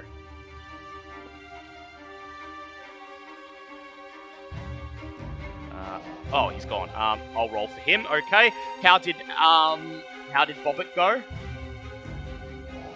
16. Yep, 16. Okay. The Stone Juggernaut's gonna roll now. He has a dex of +1, so you might be lucky. That is an 18. Of course Stone we're not. Juggernaut goes first. He moves 50. Zinhorn, Zinhorn, you can do something. You can feel the tremors, but I'm not sure How- what you can do. Because this how big is the stone block roughly that's It's- blocked? filling the entire width So of it's the like a- corridor. It's blocking Yeah, anyone but- from being to run out. How, like, does it sort of, like, feel like this Yep, square it here? or fills It's these 10 feet. squares here. so it's the 10 feet? Yeah, okay. 10 feet long, and then it fills floor to the roof. Zinhorn, in a desperate attempt, is going to cast a 3rd level Thunder Wave, To try to To blast try and- the stone away. trying to blast directly at the Yep, wall there. you cast Thunder Wave. Crash! It blasts you away from the wall onto the puddle of liquid. You take 4 points of psychic damage, but you notice that there is a small indentation in the stone. Perhaps another one might. So that was a 3rd level. Yeah. Perhaps another one might clear the way. It is the Stone Juggernaut's turn. It moves 50 feet on its turn. 5, Well, 10, fuck. 15, 20, 25. It Mhm. reaches the Minotaur skeletons and makes a slam attack against whoever is in front of it. So that is a nat 20, a 22, fuck. and an unnatural 24. So Oh, first the fuck, nat they're gone. 20 hits. First the nat 20 hits, and that would be 10d10. The first Minotaur takes 104 bludgeoning damage. The next 2 Minotaurs take 52 and 57, respectively. They are not crushed under the Stone Juggernaut. However, it then continues moving. 25, 30, 35. The Minotaurs are going to make dex saves, try to scramble out of the way. They both fail with a 7 and a 1, so they each take No. another 10d10 damage. Those Minotaurs are crushed Yeah, under the Stone Juggernaut. Guess we're next. It reaches Sir Lucian. It makes a slam attack against him. It misses with a 14. So he blocks it with his shield, but then it's going to continue to move past him to 35. He's going to make a dex save to try to get out of the way. I fucking killed us all. Let's see, D20 minus his... he doesn't get a minus now, it's just D20. That is a 15. Unfortunately, he can't scramble out of the way, so he takes Yep. 50 points of bludgeoning damage as it rolls That's nice. over him. And he spins underneath the rollers, appearing on the other side of the Stone Juggernaut, lying on the floor, still barely conscious. I killed us all. It makes Yeah, okay. Right. It makes a slam attack against Lupanu and Bobbit. Yeah.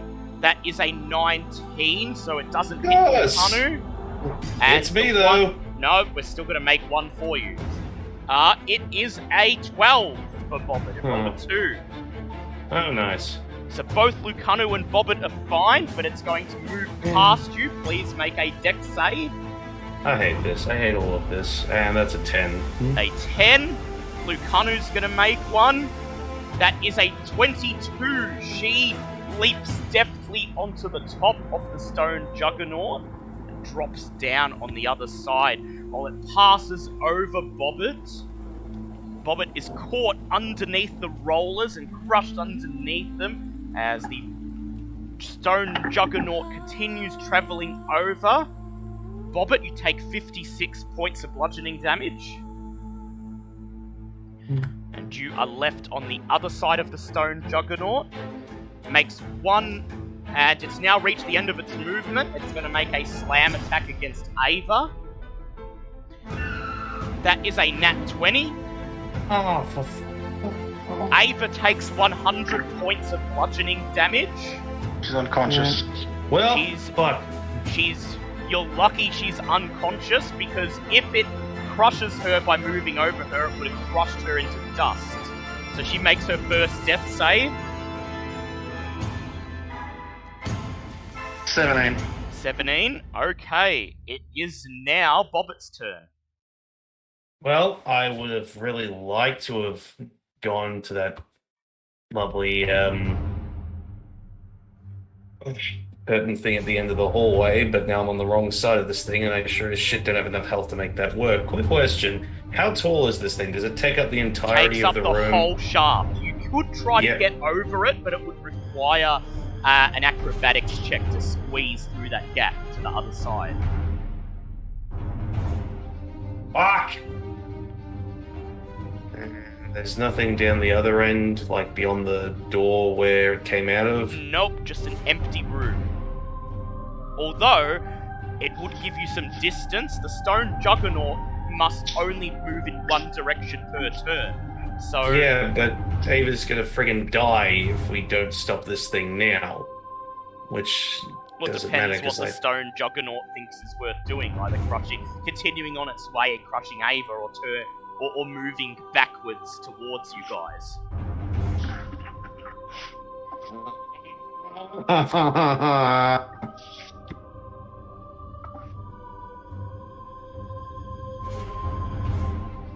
Well.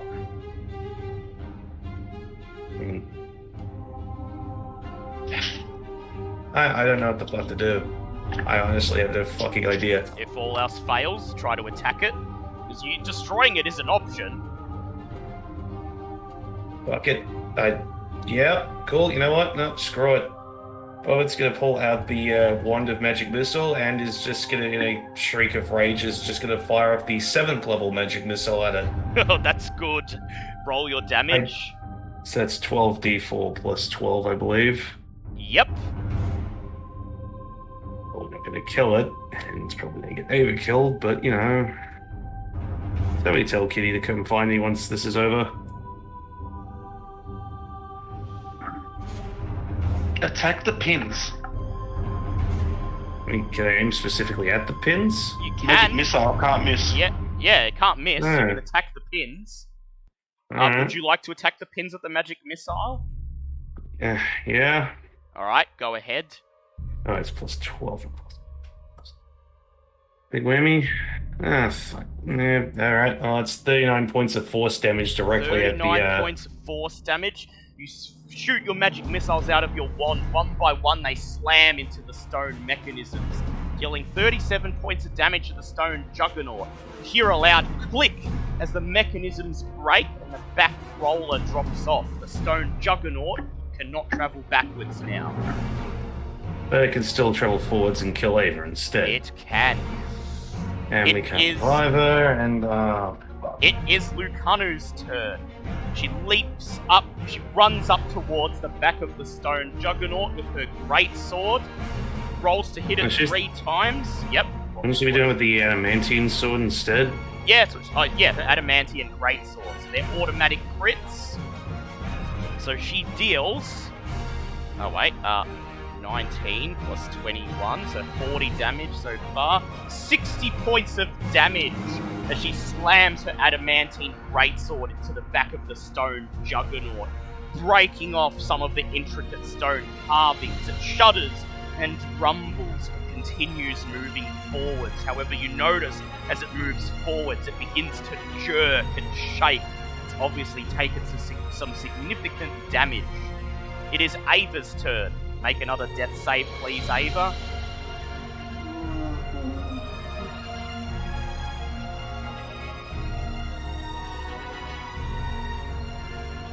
Is that a pass or a fail for Ava's death save? That was a nat 20. Nat 20. Okay, so that's 2 pass death saves. So she's back on her feet. Yeah. She can take her turn. I can't fucking believe it. Could she just like fly up and try and squeeze She can. over the top of it? She'll need to make an acrobatics check with disadvantage, and it has to beat the AC of the stone juggernaut, which is 16. Acrobatics, fuck me.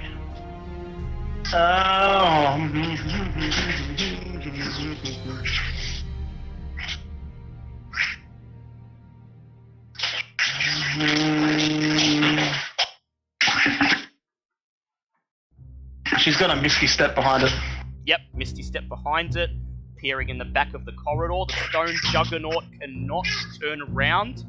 It is Sir Lucian's turn. He brushes Lucanu aside, reaches out with his adamantine greatsword, and rolls to hit. He hits it, dealing critical damage because it's the adamantine greatsword. I'm going to roll his damage. So 2d6 plus. He deals 32 points of damage, bringing his adamantine blade down on the top of the stone juggernaut, cleaving it neatly into 2. It shudders and attempts to move forward. It rolls about 5 feet further down the corridor, and then with a loud crash, crumbles into a pile of gravel. Combat is over. I hate this place. Ah, fuck. I could say that in an end of character. Yeah, but you fucking can. better. And Just if it after Sir Lucian's turn, it would have been Onyx's turn, and if Onyx couldn't destroy it or find a way to stop it, then it would have rolled forwards and crushed Ava if she hadn't moved. Assuming the stone wall's still up.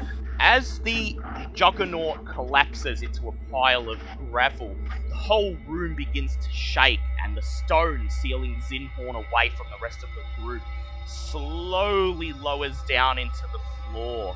Zinhorn, you rush into the room and see the others waiting beyond a huge pile of gravel, all of them covered in blood and mud and grazes, breathing deeply, having obviously taken significant damage from whatever just happened. Mass cure wounds. Mass cure wounds, good choice. That is 16 plus 5 is 21 points of healing to everybody. Okay. 20 how much, sorry? 21 points of healing to everybody. 21, okay, so yay. 2. Just over a third of my health now. And I'm up to 120. Woo! Okay, so let me. So Sir Lucian is now just down 30.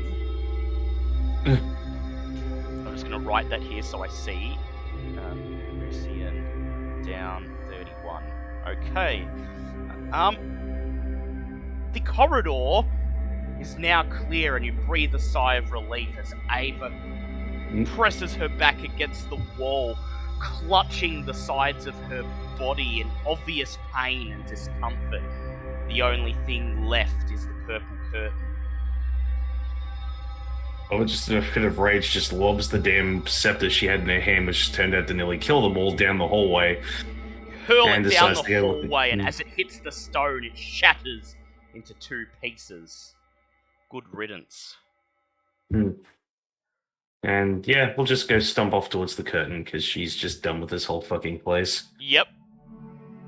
So you all meet up with, you all follow Bobbit to the curtain, and feeling disappointed, but also somewhat safer now that the stone juggernaut has been destroyed, you part the curtain, and on the other side you find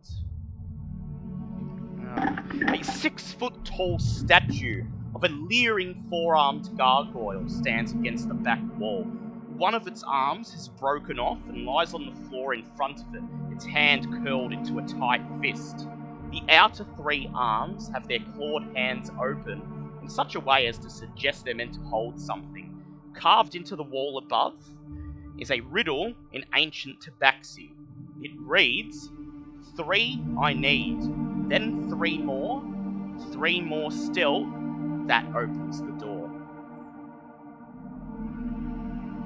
Wait, when it says opens the door, it means as in... Wait, what door? What? Yeah, what door? Is it referring to the one that the stone juggernaut came out of, or... 3 I need. 3 more. 3 I need, then 3 more, then more still. You notice 3 of its arms, the ones that are still attached to it, are holding out their hands as if expecting you to place something. So 9 in total. Yes. 9 what, though?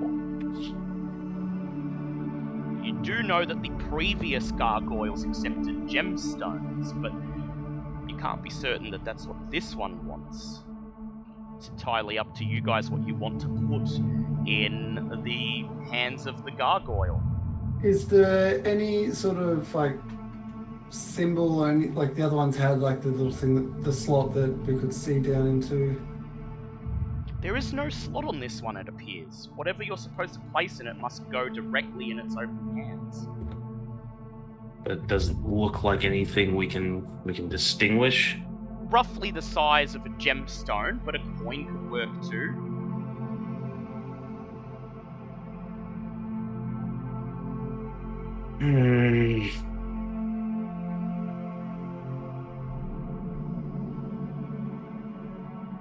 I don't know. As you step towards the gargoyle, you hear a click, and at the top of the corridor, the iron grate that is only just halfway rising up to a closed position drops down again. If the stone juggernaut weren't destroyed, this would have triggered it to begin barreling down towards you.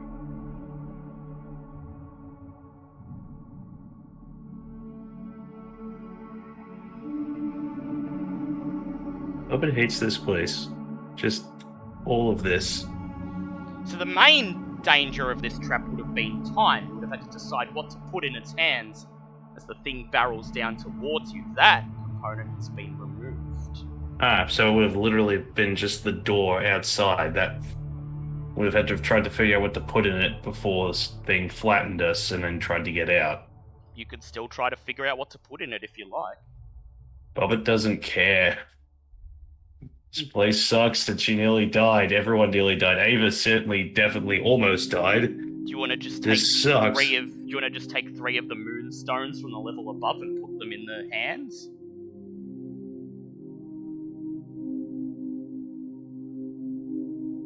At this point, I'm happy just leaving it alone. You sure? You can leave I'm the room sure if that you like. none of this shit. I hate all of this. You can leave the room if you like. The way out is open. But, like, there must have been something in this room that had something That's like trap. that guarding it, unless it's just this whole room was just designed to kill you and had nothing of value. Which we have walked into before. Yes, this isn't the first. You say that knowing full well this isn't even the first time we've come That's across happened. something like Yeah, that. I know. Just why you sit there going, "Are you sure? Are you sure?" I'm trying really hard not to just say "fuck you." That's the whole point. No, Bobbit hates this place and wants Bobbit's out. leaving. All right, Bobbit Anyone's leaves. gonna go to the secret door on the left. Yep, Zinhorn's gonna go to the secret door. Everyone else leaves the room. Very well. As you turn around and leave the room, the purple curtain slides shut before it blocks out the gargoyle.